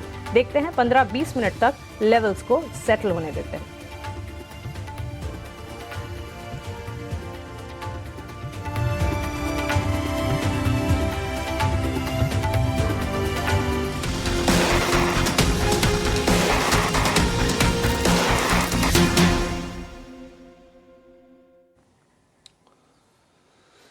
तो चलिए शुरुआत करेंगे ओपनिंग ट्रेड की। बाजार में आज फिर से डाइवर्जन दिख रहा है। निफ्टी आपको 100 अंक ऊपर दिखेगा, लेकिन ऑटो और आईटी की प्रॉब्लम के चलते जो निफ्टी की गिरावट है वो है 144 अंकों के आसपास की। निफ्टी में आईटी स्टॉक्स अगर आप वेटेज देखेंगे तो वो है करीब करीब 17% के आसपास का, तो बड़ा वेटेज है और वहां लगातार चीजें डैमेज हो रही हैं, साफ तौर पर दिख रहा है। क्रूड का इंपैक्ट आप देखेंगे, ओएमसीज ऊपर है, लेकिन जो अपस्ट्रीम जो कंपनीज हैं वहां पर गिरावट हो, ओएनजीसी ऑयल इंडिया पर प्रेशर दिख रहा है। फटाफट अपने एक्सपर्ट्स हम ट्रेड समझ लेते हैं। कुणाल जी और आदित्य जी, शिवांगी जी हमारे साथ हैं। शुरुआत करेंगे कुणाल जी आपसे, बताइए क्या स्पॉट किया है बाजार में आपने, कहा मौके हैं आपके हिसाब से? मौकों में एक स्टॉक है बीपीसीएल। दो तरफा बेनिफिट है। एक तो पहले टेक्निकली तो ब्रेकआउट आज हमें देखने को मिल ही रहा है स्टॉक में, प्लस ब्रांड क्रूड जो अभी 70 का अराउंड ट्रेड कर रहा है, उसका भी एक बेनिफिट स्टॉक को आने वाले दिनों में देखने को मिल सकता है। खरीदारी करके चलने की सलाह है। आप देखिए डेली चार्ट पे कहीं ना कहीं इन्वर्टेड हेडेड शोल्डर फॉर्मेशन का ब्रेकआउट भी हमें देखने को मिल रहा है। एंड स्टॉक जिस हिसाब से ट्रेड कर रहे हैं, आप देखिए मूविंग एवरेज वाइज भी स्टॉक को फिलहाल 100 MA के ऊपर है। सो मल्टीपल ऐसे इक्वेशन है जिसके बेस पे बुलिश मोमेंटम यहाँ पे देखने को मिल सकती है। 293 के अराउंड है स्टॉक, खरीदारी करके चलने की सलाह है। 285 का एसएल यहाँ पे मेंटेन करके चलेंगे। टारगेट की बात करें तो 300 का पहला टारगेट है, और जैसे ब्रेक होता है आपको 310 का दूसरा टारगेट भी देखने को मिल सकता है। तो बीपीसीएल यहाँ पे खरीदारी करके चलने की सलाह है। ठीक है, बीपीसीएल खरीदने की सलाह है। 310 तक के टारगेट के लिए 285 का स्टॉप लॉस। निफ्टी की जो गिरावट है वो करीब करीब इस वक्त 175 अंकों के आसपास की, 23,100 के नीचे है। आज हफ्ते का आखिरी कारोबारी सत्र भी है, इसके बाद वीकेंड 2 दिनों का, तो थोड़ा सा कॉशियस अप्रोच होता है। और जनरली जब ऐसी ग्लोबल बाजारों से भी थोड़ी संकट की स्थिति हो ना, तो थोड़े से लोग दूर रहना पसंद करते हैं बाजार से, वो साफ साफ दिख रहा है। लेकिन बाकी अगर दुनिया के मुकाबले आप देखेंगे तो फिर भी एक सदाबहार एक्शन भारतीय बाजारों ने दिया है। निफ्टी बैंक हरे निशान में है, ऊपरी स्तर से थोड़ा नीचे आके ट्रेड कर रहा है, डाइवर्जन दिख रहा है साफ साफ। लेकिन शिवांगी जी आप बताइए, आप क्या ट्रेड लेंगी? आपकी नजर कहां गई है बाजार में? जी बिल्कुल अभिषेक, मेरी नजर है ट्रैवल टूरिज्म पैक में, काफी बुलिश है हम यहाँ पे। इंडिगो पे मेरा पसंदीदा काउंटर रहेगा। लगातार हमने इसमें देखा है कि पिछले 3 महीनों से कंसिस्टेंटली कोई भी छोटे डिक्लाइंस में यहाँ पे खरीदारी के मौके ढूंढे गए हैं। हायर टॉप हायर बॉटम बन रहे हैं मंथली बेसिस पे, और डेली फ्रेम में भी हमने देखा है कि हायर बेस पे पिछले 10 दिनों से कंसोलिडेट किया है ये स्टॉक, और अब अच्छी मोमेंटम यहाँ बनते हुए दिख रही है। आरएसआई पॉजिटिव डाइवर्जेंस शो कर रहा है, और जिस तरह से फॉलो अप बाइंग है इसमें काफी स्ट्रांगली नजर आ रहा है कि काफी कॉन्फिडेंस है इन्वेस्टर्स का। तो यहाँ पे खरीदारी की सलाह रहेगी। 5300 के टारगेट्स के लिए हम इसमें खरीदारी करें, 5030 के एक स्टॉप लॉस के साथ। ठीक है, 5030, 5300 का टारगेट, 5300 का, यहां से अच्छे पैसे आपके बन जाएंगे। देखिए क्रूड का बेनिफिशियरी होते हैं एविएशन स्टॉक्स, और इंटरग्लोब में वो तेजी, वो जोश आज दिख रहा है, और अपने रिकॉर्ड हाइस के आसपास जाकर ही ये शेयर कारोबार करता हुआ आपको दिखेगा। अच्छी रफ्तार हमने देखी है, 3800 से लेकर जो 5200 रुपए तक की जो जर्नी रही है वो अमेजिंग रही है। ओवरऑल ऑपरेशनल कॉस्ट में अगर हम देखेंगे, कच्चे तेल का लगभग 45 से 50% का हिस्सा होता है। तो क्रूड अगर सस्ता होता है, सीधा सीधा इंपैक्ट एविएशन कंपनीज को मिलता है। ये ट्रेड आपके लिए। आदित्य जी आप बताइए, आप क्या खरीदने की सलाह देंगे? थोड़ा वेट एंड वॉच करना चाहूंगा अभिषेक। मार्केट में थोड़ा सेलिंग प्रेशर इंक्रीज हो रहा है, गहरा रहा है, तो उस हिसाब से बहुत ज्यादा अग्रेसिव बाइंग नहीं करना चाहूंगा। एक स्टॉक जो मेरे रडार पे है, वॉच कर रहा हूँ मैं उसको, एचडीएफसी बैंक। अच्छा मोमेंटम बिल्डअप है उसमें, आज ओपनिंग पे ब्रेकआउट आया है और फ्रेश मूव देखने मिल रहा है हमें। तो 1880 1890 के टारगेट के लिए इसको खरीदारी कर सकते हैं, और नीचे स्टॉप लॉस हमको लगाना है 1790 का। ये एक स्टॉक है जो थोड़ा सा सेफ काउंटर भी लग रहा है मुझे करंट मार्केट सिनेरियो में, तो उसके साथ जाना चाहूंगा। अपार्ट फ्रॉम दैट बहुत ज्यादा अग्रेसिव बाइंग मैं अभी अवॉइड करना चाह रहा हूँ जब तक कि मार्केट में ट्रेड सेटल ना हो जाए। ठीक है, ये राय आपके लिए। एचडीएफसी बैंक 1880 के टारगेट, 1790 के स्टॉप लॉस के साथ। बाजार देखिए वोलेटाइल भी रहेगा आज, हो सकता है कि स्विंग आपको इंट्राडे में ना तगड़े मिले। इवेंट का जो रिस्क है वो ओवर नहीं हुआ है, वो सेंटिमेंटल इंपैक्ट आएगा। बाकी अपनी स्थितियां थोड़ी रिलेटिवली बेहतर है बाकी देशों से। जो सपोर्ट की हम सुबह चर्चा कर रहे थे 22,900, वो तगड़ा वाला सपोर्ट है, और हमारे साथ सुबह हमारे एक्सपर्ट जुड़े थे, उनका भी यही कहना था, वैशाली जी थी प्रभुदास लीलाधर से, उनका भी कहना था कि वो सपोर्ट आपके लिए आज काम करेगा। जो गिरावट ज्यादा दिखा रहे हैं शेयर, ओएनजीसी, देखिए क्या होता है ना कि इन कंपनीज को इन्वेंट्री लॉस भी होता है, 5.5% ये टूटा है कच्चे तेल में नरमी के चलते। इसके अलावा हम देख रहे हैं कि भारत फोर्ज जो कि ऑटो कंपोनेंट का बड़ा सप्लायर है अमेरिका में, और उसके शेयर में आज फिर से 5.5% गिरावट। मेटल शेयर ग्लोबल, कोई भी अगर टेंशन होगी तो मेटल शेयर गिरते हैं, डिमांड को लेकर तनाव पैदा होता है, और उसके चलते आप देखेंगे वेदांता हो गया, हिंडाल्को हो गया, ये तमाम शेयर गिरेंगे। नाल्को में भी गिरावट आ रही है। डीमार्ट के बिजनेस अपडेट अच्छा है, लेकिन डीमार्ट में प्रॉफिट टेकिंग आ रही है, शेयर चला बहुत है, तो बाय ऑन रेम और सेल ऑन न्यूज वो वाली स्थिति आपको दिखेगी। एंजल वन में भी हमने तेज चाल देखी थी पिछले 1 महीने में, लेकिन बिजनेस अपडेट थोड़े से नरम आए हैं, इसके चलते आज हम देख रहे हैं कि एंजल वन के शेयर में भी प्रॉफिट टेकिंग दिख रही है, 5% के आसपास की गिरावट। ये कुछ गिरने वाले शेयर आपको निश्चित तौर पर दिखेंगे। एक और शेयर के बारे में जरा व्यू ले लेते हैं। शिवांगी, जरा जीएमआर इंफ्रा आप चेक करके बताइए, कल भी हमने स्ट्रेंथ देखी, आज टिक रहा ऊपर, ये क्या तेजी बन रही है आपके हिसाब से इसमें? जी बिल्कुल अभिषेक, सबसे पहला पसंदीदा काउंटर मेरा था इंडियन होटल पे, फिर इंडिगो पे, और आपने अब जीएमआर एयरपोर्ट्स की चर्चा कर दी है। तो ऑफ कोर्स ये पूरा सेक्टर काफी पॉजिटिव है, और ऐसे बाजार में हम देख रहे हैं वीकनेस के बावजूद ये स्टॉक्स जो है काफी रेजिलिएंटली होल्ड कर रहे हैं। ये पर्टिकुलरली स्टॉक हमने देखा कि मंथली बेसिस पे नेगेशन हुआ था इसका, और अप्रैल के महीने में हम देख रहे हैं कि एक बहुत ही स्ट्रॉन्ग फॉलोअप के साथ यहाँ पे ये शुरुआत हुई थी। कल के एक प्राइस वॉल्यूम कंफर्मेशन के बाद भी एक इंडिकेशन है कि एक अच्छे यहाँ पे रिस्क रिवॉर्ड इन लेवल्स पे भी बनते हुए दिख रहे हैं। तो 85 तक के लेवल्स इमीडिएट बेसिस पे हम इसको देख रहे हैं स्टॉक में, और 81 के एक ट्रेलिंग स्टॉप लॉस को मेंटेन करें। बिल्कुल, crude beneficiary, aviation, travel and tourism, cement, ये कुछ तमाम प्लेयर्स हैं, oil marketing and oil refiners, जो कि आज फोकस रेडार पर हैं। लेकिन फिलहाल बाजार की चाल अगर आप देखेंगे, गिरावट और ज़्यादा गहराती हुई इस वक्त नज़र आ रही है। निफ्टी हो चाहे बैंक निफ्टी हो, निफ्टी इनफैक्ट 23,050 के मार्क के नीचे फिसलता हुआ नजर आएगा।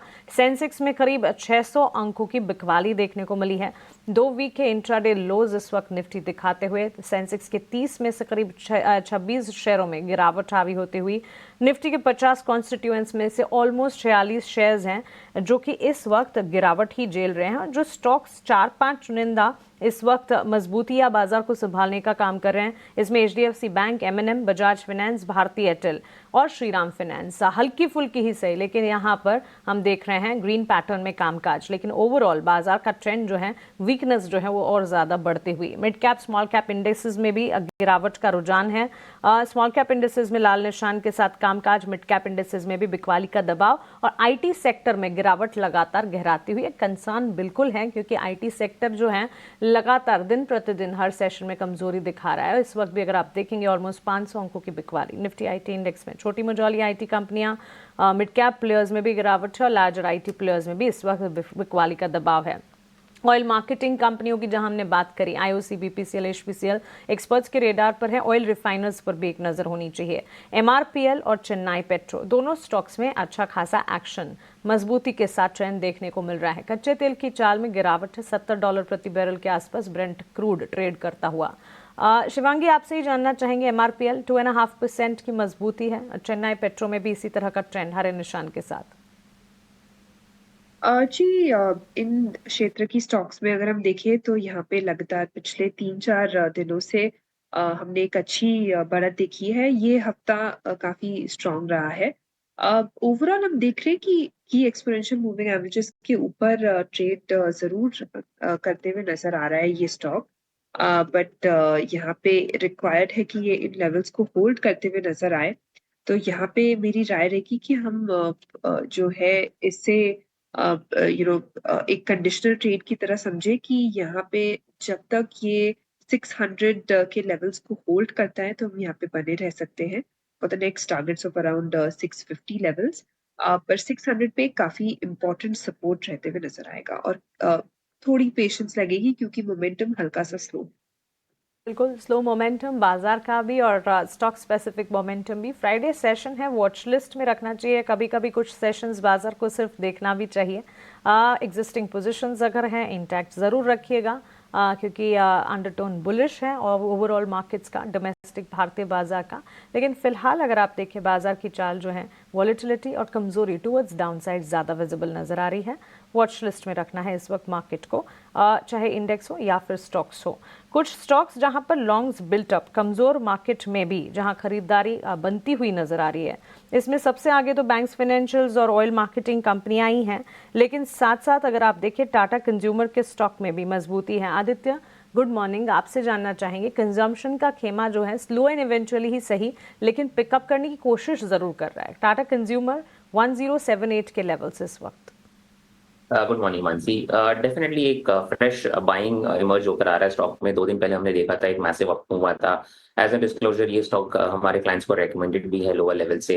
करंट लेवल्स पे अगर किसी को फ्रेश एंट्री लेनी हो तो ले सकते हैं। डेफिनेटली बहुत स्ट्रॉन्ग मोमेंटम है अभी इसके साथ, जो इसको बैक कर रहा है। 1050 का स्टॉप लॉस लगाना है हमें यहाँ पे और 1150 का टारगेट। तो अपसाइड भी डिसेंट आ रहा है स्टॉक में और डाउनसाइड लिमिटेड है। 200 DMA के जस्ट नीचे हम एक स्टॉप लॉस लगाएंगे 1050 का और यहाँ पे 1150 का एक टारगेट आता हुआ दिख सकता है हमें यहाँ पे। इसके अलावा मानसी एक कोफोर्ज जो आईटी क्षेत्र में से जो स्टॉक है उसमें काफी बड़ी गिरावट देखी है हमने, कल भी देखा और आज भी देखा। बहुत इंटरेस्टिंग सपोर्ट लेवल पे आके स्टॉक खड़ा है। 2024 के जैन के हाईज 6800 के आसपास थे, वहां पे स्टॉक ने एक सपोर्ट लिया है, वहां से एक रिवर्सल दिखाने की कोशिश कर रहा है। तो अगर स्टॉक आज के हाई के ऊपर ट्रेड करता है वापस, जो कि 7090 का है, अगर 7090 के ऊपर स्टॉक चलता है तो मेरे हिसाब से यहाँ पे एक फ्रेश शॉर्ट कवरिंग रैली हमें जोरदार देखने मिल सकती है। तो उसको रडार पे रखिए।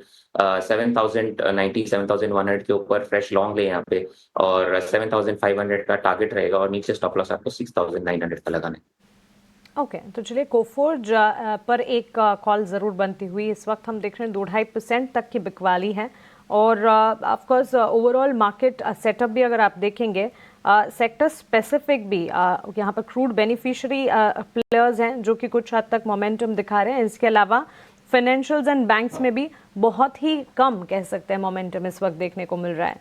सो क्वार्टरली बिजनेस अपडेट्स जो आए वो भी इस वक्त तो कह सकते हैं कि संभाल नहीं पा रहे हैं मार्केट को। लगभग सारे के सारे सेक्टर्स हैं जो कि लाल निशान के साथ बिकवाली का दबाव इस वक्त झेल रहे हैं, जिसमें सबसे ज़्यादा मेटल और IT पैक है, फार्मा, एनर्जी, रियल एस्टेट, ये सारे के सारे प्लेयर्स हैं और साथ ही FMCG, निफ्टी FMCG को भी अगर आप देखेंगे लाल निशान के साथ बिकवाली का दबाव ही है।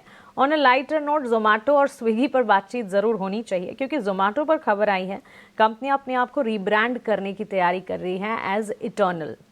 इनका ये कहना है कि रीब्रांडिंग जो है अलाइन होती है कंपनी के एक्सपेंशन प्लान से और इन्होंने मल्टीपल बिजनेस वर्टिकल्स में एक्सपैंड किया है, जैसे जोमेटो, ब्लिंकिट, हाइपरप्योर, डिस्ट्रिक्ट जो कि डाइन आउट और रेस्टोरेंट सर्विसेज। तो कई सारे प्लेयर्स सेगमेंट्स हैं जिसमें इन्होंने एक्सपेंशन किया है और इसी के चलते ये अपने आप को रीब्रांड करना चाहते हैं। हालांकि आपको बता दें कि इनकी एप्लीकेशन जो है वो अभी जोमेटो के नाम से ही दिखेगी, तो ऐप आइडेंटिटी और ब्रांड आइडेंटिटी चेंज नहीं करेंगे, लेकिन टिकर पर अगर आप देखें कुछ ही दिनों में इनफैक्ट जो है इटर्नल के नाम से जोमेटो देखा जाएगा। जोमेटो, स्विगी, कुणाल हमेशा से ही चर्चा का विषय रहा है। इस वक्त तो कमजोर बाजार में हम देख रहे हैं स्टॉक प्राइस में कमजोरी की ही रुझान देखने को मिले, लेकिन न्यूज़ फ्लो है, क्या राय होगी?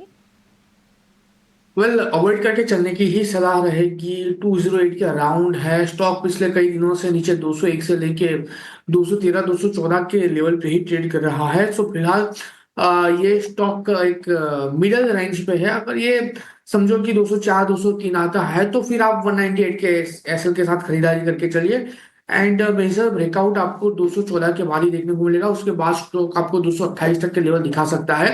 तो अगर 204 आता है तो आप खरीदारी करके चलिए 198 के एसएल के साथ। एंड स्विगी की बात करते हैं तो स्विगी अब फिलहाल जिस हिसाब से ट्रेड कर रहा है, अगेन पिछले 2-3 दिनों में रेंज और मोमेंटम ही देखने को मिली है। अगर ये स्टॉक में लोअर लेवल पे आपको 335 तक के लेवल देखने को मिलते हैं तो आप वहां पे खरीदारी करके चलिए। लोअर लेवल पे जो एसएल आएगा, एसएल थोड़ा सा बढ़ाएगा, 310 का आएगा। टारगेट की बात कर लेते हैं, यहाँ पे आपको एक अच्छे टारगेट देखने को मिल सकता है। पहला 355 और 355 ब्रेक होता है तो 375 तक की भी टारगेट स्विगी दिखा सकता है।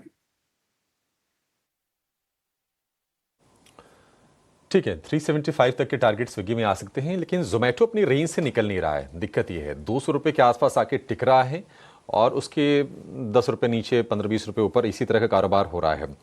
निफ्टी में लोअर लेवल से थोड़ी सी रिकवरी आप देखिए हमने कहा था कि स्विंग होंगे, उस स्विंग के लिए तैयार रहिए। आईटी वर्सेस बैंक ये भी बाजार में चलेगा। निफ्टी बैंक आपको करीब 180 अंक ऊपर दिखेगा, तो जो अभी आपको हर लाल निशान में दिख रहा था अभी फिर से तब्दील हो गया है हरे निशान में। हो सकता है कि फिर से लाल निशान में आ जाए। आज आप एक्सट्रीम वोलेटिलिटी के लिए तैयार रहिएगा, क्योंकि न्यूज़ है, जियोपॉलिटिकल कुछ चीज़ें हैं, ओपेक की तरफ से कुछ हो रहा है, टैरिफ वाली चीज़ों को बाजार एसेस करने की कोशिश कर रहा है। लेकिन ये ज़रूर है कि हाँ, यहाँ से जो डाउन साइड है वो लिमिटेड है, वो उसमें कोई दिक्कत नहीं है। 23,100 के आसपास आपको निफ्टी दिखेगा। 150 अंकों के आसपास की नरमी अभी भी है, और ये नरमी इस वजह से है क्योंकि आप देखिए साफ साफ खेमा बटा है। फाइनेंशियल्स में आपको मजबूती दिखेगी। बैंक इसके अलावा आप देखेंगे कि आईटी में और मेटल में, जिनका कि ग्लोबल एक्सपोजर के चलते कनेक्शन होता है, वहां आपको कमजोरी साफ साफ विजिबल आपको दिखेगी। बड़े शेयरों की बात करें, रिलायंस में आज 2% के आसपास की कमजोरी आपको दिखेगी। 1300 रुपए के ऊपर कंपनी भाव देखिए, वहां से गिर के 1250 रुपए के आसपास रिलायंस का भाव हो गया है। एलएनटी एक और मेजर प्लेयर, एलएनटी में हम 3% के आसपास की नरमी देख रहे हैं। और ऑटो वाले स्टॉक्स थोड़े से कमजोर हो रहे हैं, जिनका एक्सपोजर नहीं भी अमेरिका में है वो भी गिर रहे हैं। आप देखेंगे हीरो मोटो में कमजोरी है, मारुति सुजुकी में के शेयर में आज कमजोरी दिख रही है। टाटा मोटर, इनका जेएलआर के जरिए, जगुआर लैंड रोवर के जरिए एक्सपोजर है अमेरिका में, लेकिन वो यूरोप वाला कनेक्शन है, इंडिया वाला कैलकुलेशन उस पर काम नहीं करेंगे। तो बड़ी अलग अलग चीज़ें हैं। लेकिन टाटा मोटर 4% नीचे, सीएलएसए ने इनको इसका थोड़ा टारगेट भी ट्रिम किया है, और फिर से हम देख रहे हैं 700 रुपये के ऊपर निकला, 725 के आसपास गया, और वहां से 100 रुपये फिर से सस्ता होके। अगर आप वैल्यूएशन के लिहाज से देखेंगे तो आपको टाटा मोटर में बहुत दिक्कत नहीं दिखेगी। 5.5 का पी है, इससे सस्ता स्टॉक शायद ही कोई निफ्टी में हो। एक राय चाहिए आपसे आदित्य इस पर, टाटा मोटर पर। टाटा मोटर आपको लगता है कि नहीं यहां से और गिरेगा, या फिर किसी का थोड़ा सा मजबूत दिल हो, इरादे थोड़े से तगड़े हो, तो एक बाइंग की कोशिश करे यहां से? अभिषेक जी, बाइंग कर सकते हैं, लेकिन इमीडिएट मोमेंटम बिल्डअप नहीं होगा। स्टॉक में कंसोलिडेशन हो रहा है, स्टॉक में बहुत तगड़े मोमेंटम की आशा हम नहीं कर सकते अभी। नीचे इसका 600 से 590 का एक अच्छा सपोर्ट है। मुझे नहीं लग रहा स्टॉक इतनी जल्दी वो ब्रेक करेगा। अगर ब्रेक करता भी है तो बहुत ज्यादा आपको डाउनसाइड नहीं देखने मिलेगा। तो अगर आपको स्टैगर्ड बाइंग करनी है तो डेफिनेटली आप देख सकते हैं टाटा मोटर्स में करंट लेवल से थोड़ी खरीदारी करें, around 50% of your entire position. और अगर ये 590 के आसपास जाता है तो और आप बाकी ऐड कर सकते हैं स्टॉक में, और बने रहना पड़ेगा, आपको समय देना पड़ेगा अभिषेक, इसमें 6 महीने से 1 साल स्टॉक को रिकवरी करके ऊपर चलने के लिए। 723 इसका बहुत मेजर हर्डल है, उसके ऊपर चलता है स्टॉक तो डेफिनेटली एक फ्रेश अप मूव आएगा। बट हाँ, करंट लेवल्स पे खरीदारी करने के लिए नॉट अ बैड ऑप्शन, आप स्टैगर्ड बाइंग कर सकते हैं इसमें। हफ्ते भर पहले उस लेवल पर था भी 723 जिसका आप जिक्र कर रहे हैं आदित्य, वहां से फिर से हमने देखा कि थोड़ी सी सेंटिमेंट वीक हुए और लोग प्रॉफिट टेकिंग के मूड में आ गए, और अब तो सीएलएसए ने इसका टारगेट भी कट किया है। रिलायंस को लेकर शिवांगी जी आप व्यू दीजिए। 1250 रुपए का भाव, और क्रूड में ये नरमी ये थोड़ी इंपैक्ट डाल रही होगी निश्चित तौर पर, क्योंकि एक्सप्लोरेशन वाली भी कंपनी है, कच्चे तेल का उत्पादन भी करती है रिलायंस। हालांकि ये डिपेंडेंस इंपोर्ट पर ज्यादा है, रिफाइनिंग वाला बिजनेस ज्यादा बड़ा इनका है। रिलायंस को लेकर क्या भी होगा, क्या यहां से और गिर सकता है शेयर? जी बिल्कुल, रिलायंस हैवी वेट की अगर हम यहाँ बात करें तो सॉफ्टनेस जरूर देखने को मिल रहा है, पर लगातार पिछले 4 दिनों से लोअर टॉप लोअर बॉटम बन रहे हैं। मार्केट्स को तो कहीं ना कहीं बैंकिंग क्षेत्र के स्टॉक्स होल्ड कर रहे हैं, बट रिलायंस जो है यहाँ पे अभी भी हम थोड़े बहुत वीकनेस में ही ट्रेड करते हुए नजर आ रहे हैं। हालांकि मंथली बेसिस पे कंसोलिडेशन ही हो रहा है पिछले 4 महीनों से, तो ग्रेव डाउनसाइड तो नहीं हम नजर आ रहे हैं, बट अपसाइड भी कैप्ड यहाँ पे थोड़ी बहुत नजर आ रही है। तो बिल्कुल इसको 1212 एक इम्पोर्टेंट लेवल रहेगा, जो कि एक प्रीवियस लो भी था मार्च का, मिड मार्च का। तो यहाँ पे इन लेवल्स को हम ध्यान दें एक नेक्स्ट ट्रेड रिवर्सल के लिए। ठीक है, रिलायंस को लेकर ये व्यू। मेटल वाले शेयरों में देखिए आपको प्रॉब्लम दिखेगी। हालांकि एल्यूमिनियम को, स्टील को लेकर डोनाल्ड ट्रंप ने अपने रेसिप्रोकल वाले स्टांस में कुछ किया नहीं, लेकिन 2 तरह से देखनी होती है। एक तो क्या है ना कि ग्लोबल लिंकेजेस ज्यादा है मेटल के, उस तरह से प्रॉब्लम आती है। दूसरा तनाव ये होता है कि मान लीजिए अगर अमेरिका में ट्रेड को लेकर रेस्ट्रिक्शंस बढ़ते हैं, ऐसा तो नहीं कि प्रोडक्शन कम हो जाएंगे दुनिया भर में, सबसे बड़ा प्रोड्यूसर है चाइना, और भारत में हमेशा एक रिस्क होता है कि क्या डंपिंग शुरू हो जाएगी। डीजीटीआर हालांकि डंपिंग की समीक्षा भी करता रहता है और कुछ रेमेडीज भी सुझाता रहता है कि कैसे डंपिंग को रोका जाए, लेकिन वो थ्रेट है, इटिनो और इटिनो स्वदेश के एडिटर चीफ निकुंज डालमिया भी इस चिंता के बारे में आगाह कर रहे थे। और आज आप देखिए अक्रॉस द बोर्ड आपको मेटल शेयर गिरते हुए दिखाई देंगे, और स्पेशली जो एल्यूमिनियम वाली कंपनीज हैं, वेदांता का भी एल्यूमिनियम वाला बिजनेस है, नाल्को, हिंडाल्को, इसमें प्रेशर आपको ज्यादा दिखेगा।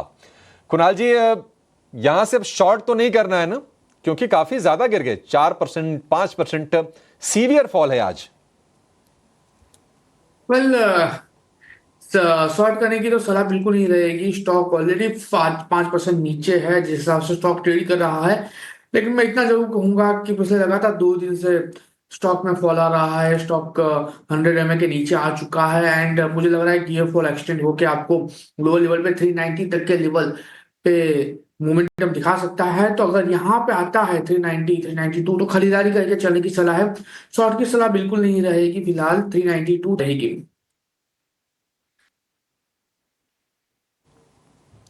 ठीक है, शॉर्ट नहीं करना है, मौके बन जाएंगे आपके लिए खरीदारी करने की।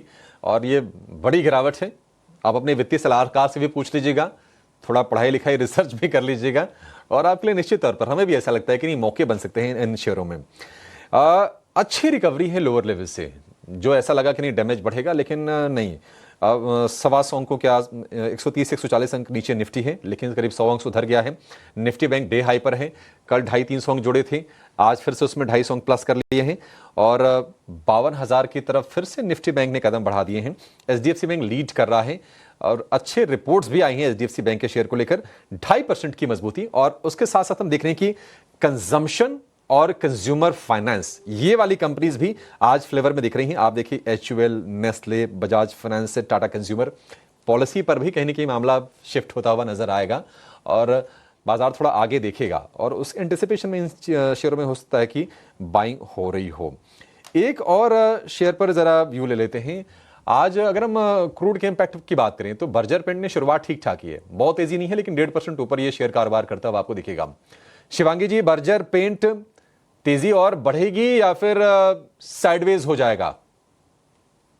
जी, बर्जर पेंट या एशियन पेंट दोनों की अगर हम बात करें, यहाँ पे ये कुछ लॉन्ग टर्म में ब्रू स्टॉक्स रहे हैं, जहाँ पे हमने देखा है कि 3 महीनों में एक बहुत ही ग्रेव गिरावट देखने को मिली थी अक्टूबर से।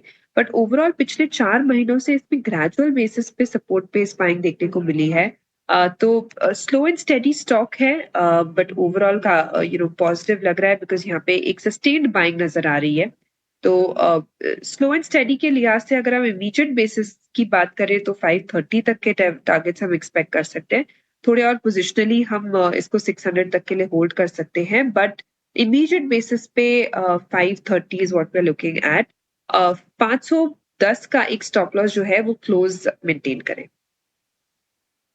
बर्जर पेंट्स पर, और इसके अलावा कई सारे क्रूड एंसिलरी स्टॉक्स में आज के सत्र में एक्शन दिखा है। याद रखें, ब्रेंट क्रूड $70 पर बैरल के नीचे कारोबार करता हुआ कल करीब 7% की गिरावट दिखी, और आज भी करीब 1% की गिरावट ब्रेंट क्रूड में दिखी है।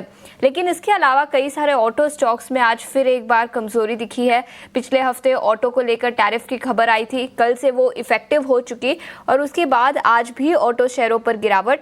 इनफैक्ट भारत फोर्ज की बात करें तो 6.5% की गिरावट के साथ निफ्टी ऑटो इंडेक्स के टॉप गेनर्स में ये स्टॉक शामिल है। इसके अलावा टाटा मोटर्स और मदरसन सुमी, इन दोनों स्टॉक्स में भी 3 से 4.5% की गिरावट दिखी है। आदित्य, क्या राय होगी भारत फोर्ज और टाटा मोटर्स, इन दोनों निफ्टी ऑटो इंडेक्स के टॉप स्टॉक्स पर? दोनों में सेलिंग प्रेशर बहुत ज्यादा है शेषा, मुझे लग रहा है थोड़ा अवॉइड करना चाहिए। टाटा मोटर्स की जिस समय चर्चा की, एक कंसोलिडेशन हो रहा है, उसमें बहुत समय से कंसोलिडेशन हो रहा है। 590 नीचे एक अच्छा सपोर्ट है, और ऊपर में 725, 723 का एक रेजिस्टेंस है। तो अगर आपको इंट्राडे या फिर शॉर्ट टर्म ट्रेड करना है तो अवॉइड करना चाहिए ऑटो स्टॉक्स करंट लेवल्स पे। अगर आपको इन्वेस्टमेंट के लिहाज से कुछ देखना है तो टाटा मोटर्स डेफिनेटली मुझे लग रहा है एक अच्छा विकल्प रहेगा। अच्छे सपोर्ट्स पे आ रहा है, ग्रेजुअल बाइंग इनिशिएट कर सकते हैं। तो टाटा मोटर्स में मेरी राय रहेगी कि आपको अगर इन्वेस्टमेंट के लिहाज से देखना है तो डेफिनेटली ग्रेजुअल एक्यूमुलेशन करें यहाँ पे। अब अगर हम भारत फोर्ज की बात कर ले तो इसमें एक अच्छा ब्रेकआउट आया था, उसके बाद सेलिंग प्रेशर देखने वापस मिल रहा है स्टॉक में। अगेन ये एक अच्छे सपोर्ट के पास आ रहा है, वीकली 200 वीक के आसपास आ रहा है, विच इज अराउंड 1000 रुपीज। वहां पे एक थोड़ा सा वेट एंड वॉच करना चाहिएगा। अगर 1000 को ब्रेक करता है तो शायद हमें और सेलिंग प्रेशर इसमें देखने मिल सकता है भारत फोर्ज में। तो भारत फोर्ज को थोड़ा अवॉइड करें, अभी वेट एंड वॉच करें। इसके अलावा मदरसन सुमी की अगर हम बात कर ले तो उसमें भी हमने एक लगातार सेलिंग प्रेशर देखा है। अगेन एक अच्छे सपोर्ट के पास आ रहा है स्टॉक, 120 118 का एक अच्छा सपोर्ट है मदरसन सुमी में, तो वहां पे भी एक एक्यूमुलेशन देख सकते हैं। अगेन लॉन्ग टर्म आपका एक्यूमुलेशन देखना पड़ेगा। डाउन साइड मुझे लग रहा है यहाँ से लिमिटेड रहना चाहिए, बहुत ज्यादा सेलिंग प्रेशर हमें मदरसन सुमी में भी नहीं दिखाई देगी आगे जाके। तो डेफिनेटली एक अच्छा विकल्प यहाँ पर है। अगर आपको इन्वेस्टमेंट के लिहाज से ऑटो सेक्टर्स में देखना है तो मदरसन सुमी विच इज संवर्धना मदरसन और टाटा मोटर्स, दोनों में ग्रेजुअल बाइंग करनी चाहिए। ठीक है, संवर्धन Motherson, Tata motor, gradual buying की सलाह है। बाजार में देखिए एक सेगमेंट है जहां से थोड़ा सा चीयर आया था, फार्मा को रेसिप्रोकल टैरिफ से डोनाल्ड ट्रंप ने छूट दी थी, लेकिन आज सारे के सारे गेंस रिवर्स होते हुए दिख रहे हैं। डॉक्टर रेड्डीज 3.5% नीचे, सिप्ला 3.5% नीचे, सन फार्मा सबसे बड़ी कंपनी फार्मा की निफ्टी में सबसे ज़्यादा गिरने वाले शेयरों में ये भी शामिल हैं, वहाँ पर भी गिरावट करीब करीब 3% के आसपास की हो गई है। और बाकी स्टॉक्स में भी हम प्रेशर बिल्ड होते हुए देख रहे हैं। निफ्टी फार्मा जरा लेकर आइए। निफ्टी फार्मा में हम देख रहे हैं कि करीब करीब 3% के आसपास की गिरावट है, 2.25% की। क्या फार्मा को लेकर भी कुछ आ रहा है क्या, सवाल ये है। देखते हैं अमेरिका से क्या अपडेट्स आते हैं। लेकिन एग्जेम्प्ट किया था, उसके चलते हमने कल छोटी जो फार्मा कंपनी थी जिनका बड़ा एक्सपोजर है, ग्लैंड जैसे उनमें बड़ी तेजी आई थी, ल्यूपिन, डिवीज, ये सारे के सारे शेयर चले थे। आज वो पूरी तरह से रिवर्सल, ना सिर्फ रिवर्सल बल्कि कल आप देखेंगे तो निफ्टी का फार्मा इंडेक्स जो 2-2.5% चढ़ा था, आज गिरावट कहीं ज्यादा है, सारे गेन सरेंडर हो गए। ये थोड़ी सी एक चिंता की बात जरूर है और 2.25% नीचे है। इसको चेक करने की कोशिश करेंगे कि क्या कोई डिस्टर्बिंग न्यूज तो नहीं आ रही है। अगर आती है तो थोड़ा सेंटिमेंटली नेगेटिव होगी, क्योंकि एक सेगमेंट था जो लग रहा था कि नहीं, यहां से अच्छा परफॉर्म करने वाला है। शिवांगी, क्या सलाह आप देंगी फार्मा को लेकर, और ये बताइए कि स्ट्रेटजी क्या रखें, क्योंकि सारे के सारे शेयर गिर रहे हैं निफ्टी फार्मा के और बड़ी गिरावट है। कुणाल जी, आप व्यू दीजिए, शिवांगी से संपर्क नहीं हो पा रहा, आप जरा बताइए क्या करें फार्मा में। अभिषेक जी, फार्मा की बात करें तो जिस हिसाब से मोमेंटम आ रही है, कल के दिन में एक बहुत बढ़िया से मोमेंटम फार्मा में देखने को मिली थी। टैक्स को लेके, टैरिफ को लेके कुछ ज्यादा था नहीं, तो एक अच्छी खासी रैली हमें यहाँ पे फार्मा में देखने को मिली। लेकिन आज के दिन में आप देखिए कि फार्मा में जो पिटाई हो रही है, 3% ऑलरेडी फार्मा नीचे है। और जितने भी स्टॉक की बात करें, मोस्टली ऑन एन एवरेज सारे के सारे स्टॉक 2 से 2.5% नीचे है। मैं कहूंगा कि थोड़ा सा अवॉइड करके चलने की सलाह है। रीजन बीइंग कि कल के दिन में एक पॉजिटिव सेंटीमेंट क्रिएट हुआ था, आज पूरा का पूरा नेगेटिव, यानी कि बियरिश एंगल्फ हो रहा है, बियरिशली एंगल्फ हो रहा है। तो कहीं ना कहीं हाई वॉलेटिलिटी देखने को मिल रही है एंड कोई व्यू फिलहाल क्लियर नहीं हो रहा है। तो मैं कहूंगा कि फिलहाल के लिए एक बार अवॉइड करना सबसे जरूरी है। पर ऐसे भी यहाँ पे कोई कॉल लेके या लॉन्ग करके चलने की सलाह भी नहीं होगी। 2 दिन की छुट्टी है, उसके बाद मंडे को देखते हैं क्या मार्केट ओपन होता है ये न्यूज के बेस पे। तो बेटर है कि टाइमिंग के लिए इसको अवॉइड करें, वो सबसे सही रहेगा। ठीक है, अवॉइड तो कर देंगे कुणाल जी, लेकिन जो कल की न्यूज़ देख के मान लीजिए लॉन्ग करके गए हैं, मतलब वो तो भयंकर परेशान होंगे, क्योंकि कल जो तेजी रही निफ्टी फार्मा की, मैं डेटा चेक कर रहा हूं, वो रही 2.25% की। परसों निफ्टी फार्मा की तेजी रही रफली अराउंड 1% के आसपास की। 2 दिनों की तेजी आज एक दिन में ना सिर्फ हवा हो गई बल्कि डे लो पर ही आ गया है। और अकेले बैंकिंग फाइनेंस मुकाबला करेगा तो करेगा कैसे। मेटल शेयर आप देखिए गिर रहे हैं, ऑयल एंड गैस में सिलेक्टिव हम देख रहे हैं कि वहां पर प्रॉब्लम आ रही है, आईटी एक ऑलरेडी पेन पॉइंट है। अकेला बैंकिंग फाइनेंस कब तक टिकेगा, ये एक सवाल फिर से हो गया है। और इसके चलते आप देखेंगे ये फार्मा वाली चीज़ों को लेकर थोड़ा सा ना डर फिर से बढ़ता हुआ दिख रहा है। अनएक्सपेक्टेड कभी भी कुछ भी आ सकता है, उसके लिए तब तैयार रहना भी चाहिए। लेकिन निफ्टी बैंक की जो तेजी है अब सिर्फ 150 अंकों की रह गई है, ऊपरी स्तर से करीब 125 अंक साफ हो गए। निफ्टी जो सुधर के रह गया था 125 अंक नीचे, 110 अंक नीचे, फिर से जो गिरावट रह गई हो गई है, करीब करीब 200 अंकों के आसपास की हो गई है। एचडीएफसी बैंक मजबूत है, लेकिन अकेले मुकाबला कैसे करेगा, ये एक प्रश्न जरूर है। ब्रॉडर मार्केट में भी हम थोड़ा सा माहौल खराब देख रहे हैं। निफ्टी फार्मा वाली ये चीज चेक करनी पड़ेगी। मतलब कल काफी लोगों ने लॉन्ग किया होगा, कल इंट्राडे में भी हमने देखा कि ऊपरी स्तरों से प्रॉफिट टेकिंग का मूड आया था। तो अगर कुछ आता है अगर फार्मा पर, तो ये डिस्टर्बिंग चीज जरूर होगी। और ये सारे के सारे शेयर हम देख रहे हैं कि आज गिरावट का ट्रेंड दिखा भी रहे हैं। एक शेयर जरा आप चेक करके बताइए आदित्य जी, और वो शेयर है आरबीएल बैंक का। आरबीएल बैंक के बिजनेस अपडेट ठीक लग रहे हैं, लेकिन आपको कितना कन्विक्शन है? आरबीएल बैंक चला भी बहुत है, ₹250 के आसपास के प्राइसेस हैं, सस्टेन कर पाएगा ये?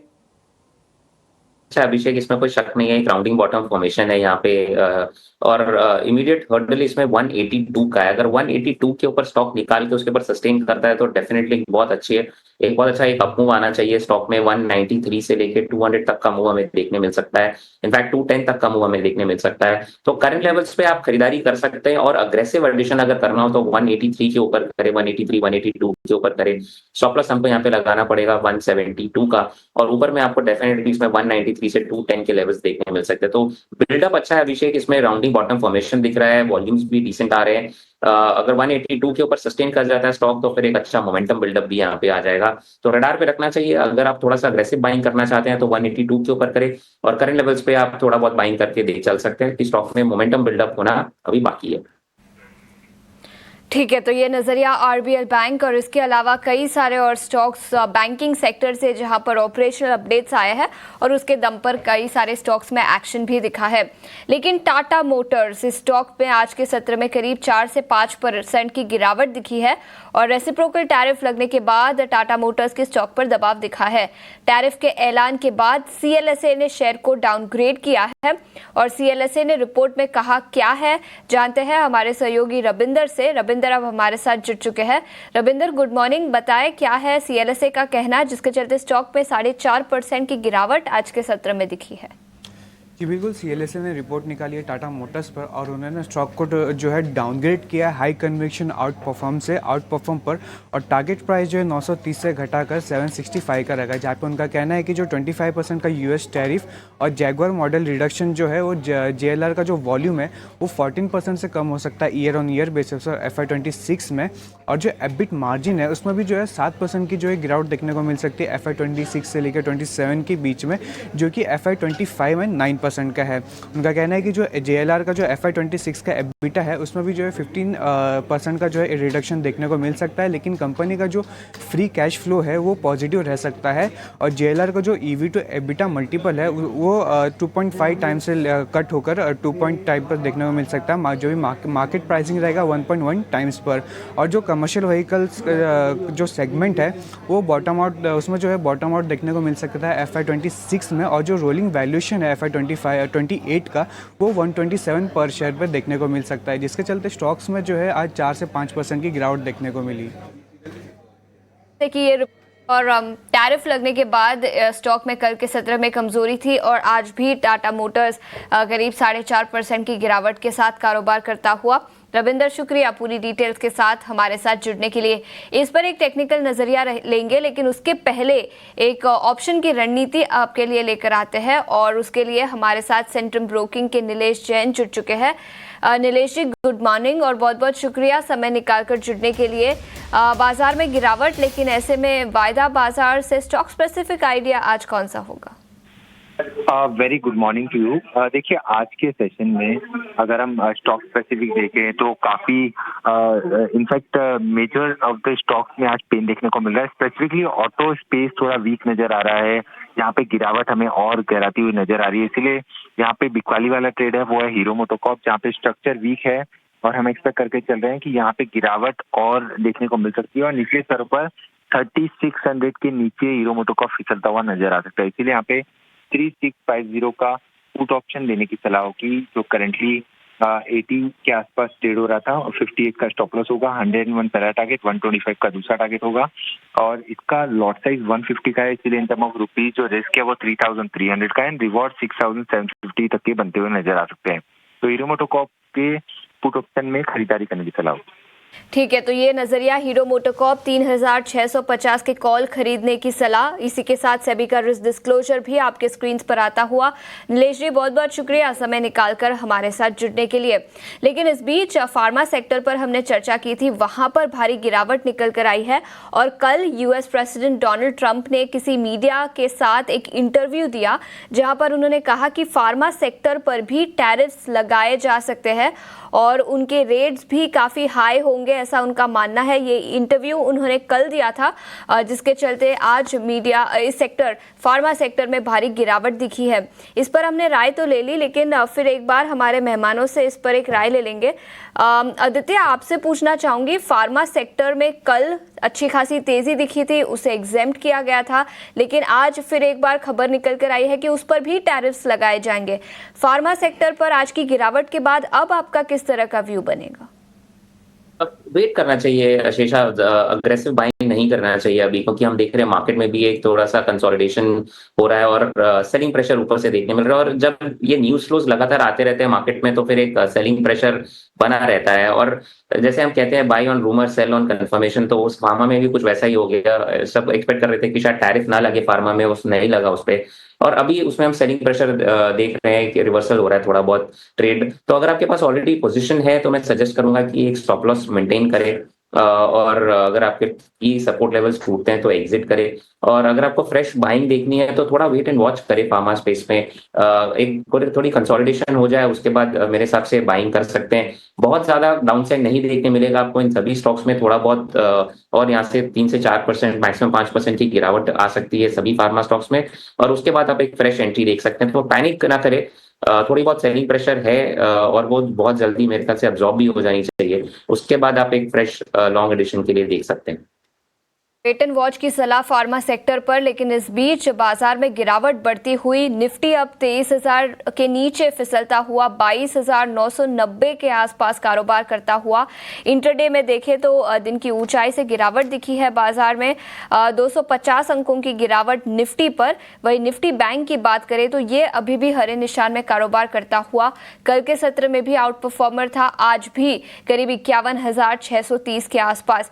इंडिविजुअल स्टॉक्स की बात करें तो ब्रेंट क्रूड में दबाव, जिसके चलते ओएनजीसी 6.5% की गिरावट यहां पर। हिंडाल्को, टाटा मोटर, सिप्ला, टाटा स्टील जैसे सभी स्टॉक्स 4 से 6% की गिरावट के साथ निफ्टी 50 के टॉप लूजर्स में आज के सत्र में शामिल। लेकिन फार्मा इंडेक्स पर कुछ इंडिविजुअल स्टॉक्स पर भी राय ले लेते हैं। कुणाल, आपका क्या व्यू बनेगा? आदित्य का मानना है कि वेट एंड वॉच की सलाह होगी, काफी अनसर्टेनिटी है टैरिफ को लेकर फार्मा सेक्टर में, लेकिन औरोबिंदो फार्मा, लुपिन, इप्का सभी स्टॉक्स 6 से 8% लुढ़कते हुए आज के सत्र में। इन स्टॉक्स पर आपकी क्या राय होगी?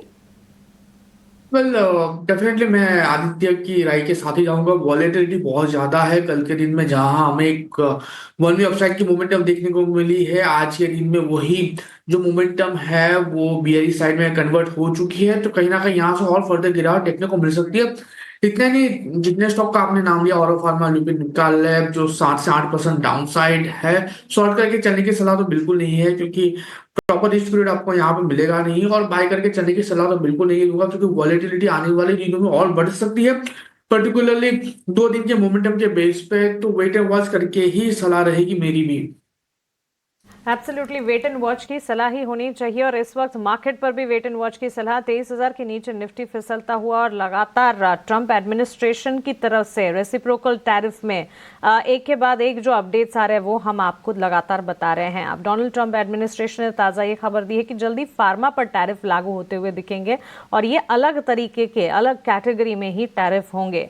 भारत में टैरिफ पर भी बदलाव की खबरें, इस वक्त की सबसे बड़ी खबर है। यूएस ने भारत पर टैरिफ में बदलाव किए हैं। आपको बता दें, इन तमाम खबरों का असर मार्केट पर क्लियरली दिख रहा है। भारत पर 27% की बजाय अब 26% ही रेसिप्रोकल टैरिफ होगा। क्लियरली हमने कल भी क्लोजिंग कॉल जब आपके साथ शेयर कर रहे थे तब बताया था, क्लोजिंग कॉल 2:30 बजे के शो में हम आपको बता रहे थे कि कॉमर्स मिनिस्ट्री यानी कि भारतीय सरकार भी टैरिफ पर वाणिज्य मंत्रालय बयान जारी कर चुकी है, और उसके ठीक बाद इसकी समीक्षा चर्चा विचार भी हो रहे हैं। यूएस टैरिफ के असर का आकलन किया जा रहा है और टैरिफ पर राय के लिए तमाम एक्सपर्ट से बातचीत भी हो रही है। लेकिन इसमें क्लियरली संकेत मिल रहे थे कि कुछ तमाम बदलाव होते हुए दिखेंगे। लेकिन फार्मा सेक्टर में टैरिफ लागू होना ये एक बड़ा झटका अभिषेक है। और अभी अभी जैसे आप बता रहे थे, एकमात्र सेक्टर था हेल्थ केयर डायग्नोस्टिक को डिफेंसिव के लिस्ट में हमने डाल दिया है, और अब इस सेक्टर में इस तरह के सेंटिमेंट्स आना हो सकता है यहाँ से एक बड़ा झटका सेक्टर के लिए बन जाए। डेफिनेटली देखिए मानसी, यही तो दिक्कत है। डोनाल्ड ट्रंप क्या कहेंगे, क्या करेंगे, कब करेंगे, मतलब बहुत मुश्किल वाली चीज़ है। अच्छा, ये जो आए हैं ना कि नहीं 27% नहीं 26%, कल इसको लेकर काफ़ी चर्चाएं थी। वो चर्चाएं इसलिए थी क्योंकि ट्रंप ने जो शेयर किया था लिस्ट पूरी जो फ्लोट हो रही थी लोगों के व्हाट्सएप ग्रुप में और उनके सोशल मीडिया पर, उसमें 26% था। लेकिन व्हाइट हाउस के हवाले से जो आया था प्रेस रिलीज या फिर उनके वेबसाइट पर, वो 27% था। तो ये कंफ्यूजन था कि 27 है या 26 है। वो एक तरह से बस क्लैरिटी आ गई कि नहीं 27 नहीं है, वो 26 है। ठीक है, क्या ही फर्क पड़ना है 27 या 26 हो, 1% के आसपास का। लेकिन ये जो फार्मा वाली चीज़ आ रही है ना, ये डिस्टर्बिंग बहुत है। क्योंकि कल देखिए 2.25% जोड़े बाजार ने, आज उसके डबल गंवा दिए निफ्टी फार्मा ने, और भारी भरकम गिरावट पर सारे के सारे शेयर कारोबार कर रहे हैं। अरविंदो, लॉरस, ल्यूपिन, इप्का, जिनका बड़ा एक्सपोजर है। अरविंदो का बड़ा एक्सपोजर है, ल्यूपिन का बड़ा एक्सपोजर है, ग्लैंड फार्मा का, जाइडस लाइफ का, ये कुछ कंपनीज है जिनका एक्सपोजर अमेरिका में बड़ा है और वहां से 50%, 45%, 46% इस तरह से आय आती है। इसलिए देखेंगे कि आप ये सारे शेयर भारी गिरावट के शिकार हो रहे हैं। और एक रिपोर्टर कॉन्फ्रेंस में दरअसल उन्होंने ये कहा है डोनाल्ड ट्रंप ने कि वो फार्मा पर ऐसा टैरिफ लगाएंगे कि जो पहले कभी था नहीं। मतलब एक दिन में स्टांस में ऐसा बदलाव। हम कहते हैं कि अमेरिका सुपर पावर है भाई, लेकिन कोई स्टेबिलिटी नहीं, ना तो वक्तव्यों में ना तो एक्शन में। कहते हैं ना कि अपने पैर पर कुल्हाड़ी मारना, उसका सबसे बेहतरीन उदाहरण है ये डोनाल्ड ट्रंप के सारे जो कदम हैं। पता नहीं, मतलब उनकी एक सलाहकार समिति भी है जो उनको गाइड करती है तमाम आर्थिक मसलों पर। क्या करते हैं, कितनी सुनते हैं ट्रंप, भगवान जाने। बेयर मार्केट में चला गया है वहां का रसल 2000 जो कि स्मॉल कैप का इंडेक्स है। किसको प्रोटेक्ट कर रहे हैं, करेंगे क्या? दिक्कत यह है, आप हमसे करीब करीब अपनी जरूरत का 60% जेनेरिक ड्रग तो भारत से आप इंपोर्ट कर रहे हैं, आपकी कैपेसिटी नहीं है। तो इस तरह की ये हरकतें थोड़ी परेशान कर रही हैं। वरुण हमारे साथ हैं कुछ एडिशनल इन्फॉर्मेशन लेकर। वरुण, क्या जानकारी है? देखिए, डिस्टर्ब तो कर रही चीज है, पूरे मार्केट का भी सेंटिमेंट अचानक से डामाडोल कर दिया पिछले 5-10 मिनट में। डेफिनेटली पिछले 5-10 मिनट में जो मार्केट का पूरा कॉन्फिडेंस है वो ही खत्म हो चुका है। क्योंकि आप देखिएगा कल जो फार्मा इंडेक्स था इसी के लिए खुश हो रहा था कि कोई खराब खबर जो है फार्मा के लिए नहीं आई। लेकिन रातों रात इनसे एक रिपोर्टर ने पूछा कि फार्मा के बारे में क्या, तो इन्होंने बयान दे दिया कि हम जल्द फार्मा पे टैरिफ लेके आएंगे। और उससे भी बड़ी चीज़ तो इन्होंने कही ये है कि अब तक आपने इस तरह का टैरिफ नहीं देखा, इतना टैरिफ हम जो है वो फार्मा इंडस्ट्री पे लेके आने वाले हैं। आप देखिएगा इनका जो ट्रेड डेफिसिट है वैसे तो इंडोनेशिया के साथ सबसे ज़्यादा है, जहाँ पे इनका $46 बिलियन के आसपास का फार्मा में ट्रेड डेफिसिट है। इंडिया के साथ अगर आप देखेंगे तो करीब $12 बिलियन के आसपास का ट्रेड डेफिसिट जो है वो इंडिया के साथ है। हालांकि पिछले कुछ समय से लगातार बढ़ते जा रहा है। यूएस में जो सबसे ज़्यादा प्रिस्क्रिप्शन होता है वो जेनेरिक ड्रग्स का होता है, उसमें से 60% के आसपास जो है वो दरअसल भारत सप्लाई करता है। और देखिए भारत करीब करीब $10 बिलियन के आसपास का सप्लाई करता है, जिस पे हम टैरिफ लगाते हैं। लेकिन वहाँ से जो इम्पोर्ट होता है यूएस से भारत में, उस पर तो कोई टैरिफ लगाया नहीं जाता। तो कहीं ना कहीं ये प्रॉब्लम यूएस को हो रही है। इसके लिए वो कह रहे हैं कि हम फार्मा पे जो है वो टैरिफ लगाएंगे और भारत पे भी लगाएंगे। अब देखिए मैन्युफैक्चरिंग यूएस में एक दिक्कत है, वहाँ पे फार्मा जो प्रोडक्ट्स है, इनोवेटर प्रोडक्ट जो है, इनोवेटर कंपनियाँ जो है वो ज़्यादा है और जेनरिक प्रोडक्ट वहाँ पे मैन्युफैक्चर नहीं होते। अगर वो करना भी चाहें तो उनका जो ओवरऑल कॉस्ट होगा वो करीब 8 से 9 गुना ज़्यादा होगा भारतीय मार्केट के मुकाबले। यानी कि अगर वो मैन्युफैक्चर करना भी चाहते हैं तो शायद वो ना कर पाए, या तो फिर उनको कोई बड़ा इंसेंटिव देना पड़ेगा या फिर कुछ और करना पड़ेगा, जिसके बाद ही वो इसको मैन्युफैक्चर कर पाएंगे। आप देखिए भारत से भी जो एक्सपोर्ट होता है उसमें करीब 31% के आसपास का एक्सपोर्ट जो है वो दरअसल यूएस के मार्केट्स को होता है। फॉर्मुलेशन, बायोलॉजिक्स, ड्रग्स जो है ये ज़्यादा एक्सपोर्ट होते हैं और इसमें जाइडस और ऑरबिंदो फार्मा जैसी कंपनियाँ जो है वो ज़्यादा से ज़्यादा एक्सपोर्ट जो है इनको करती है। इनफैक्ट मैं आपको बता दूँ कि कल हम जब फार्मा की बात कर रहे थे तो हमने कुछ रिपोर्ट्स भी हाईलाइट की थी, जैसे कि जेफरीज की रिपोर्ट। इन्होंने कल ही कहा था कि फिलहाल तो कोई टैरिफ नहीं लगा है, लेकिन टैरिफ को रोल आउट नहीं किया जा सकता। और कोटक ने भी ये कहा था कि अनसर्टेनिटी जो है वो ख़त्म नहीं हुई है और फार्मा को कब तक एग्जेम्प्ट रखेंगे, ये बड़ा सवाल है। और इसका जवाब डोनाल्ड ट्रंप ने दे दिया कि जल्द हम फार्मा के ऊपर टैरिफ लाने वाले हैं और इसी का इम्पैक्ट आप देख रहे हैं कि किस तरह की गिरावट जो है वो देखने मिली। मैं आपको एक अनुमान बता देता हूँ, अगर 10% के आसपास का भी टैरिफ लगाया है तो काफ़ी सारी कंपनियों के ईपीएस में 5 से 6% के आसपास का इम्पैक्ट जो है वो देखने मिल सकता है। तो अब तो वक्त ही बताएगा कि कितना टैरिफ लगाएंगे, लेकिन उनके बयान ने फार्मा सेक्टर को हिला दिया है। को नहीं हिला है वरुण, फार्मा तो खैर हिल गया। फार्मा की सेहत काफी ज्यादा खराब लग रही है। एक दिन में किस तरह से सेंटिमेंट चेंज होते हैं। कल पूरा स्ट्रीट हमसे ज्यादा चिल्ला चिल्ला के बाकी लोग कह रहे थे कि नहीं नहीं फार्मा तो यहाँ से हीरो है, फार्मा में तो ये होगा वो होगा। आज देखिए ट्रम्प को मतलब समझना, कहते हैं ना कि आसान नहीं नामुमकिन टाइप का हो रहा है मामला। $9 बिलियन का एक्सपोर्ट करती हैं फार्मा कंपनीज अमेरिका को। और जैसा कि आप बता रहे थे, इसमें बड़े प्लेयर जो हैं डॉक्टर रेड्डीज, जाइडस, अरविंदो, ये बड़े प्लेयर हैं। छोटे प्लेयर्स में ग्लैंड वगैरह के थोड़ा वैसे देखा जाए परसेंटेज वाइज तो ज़्यादा है, अदरवाइज वैल्यू के हिसाब से उतना नहीं है। और ये भारी भरकम गिरावट इन सारे के सारे शेयरों में दिख रही है। इंपोर्ट कितना करते हैं अमेरिका से?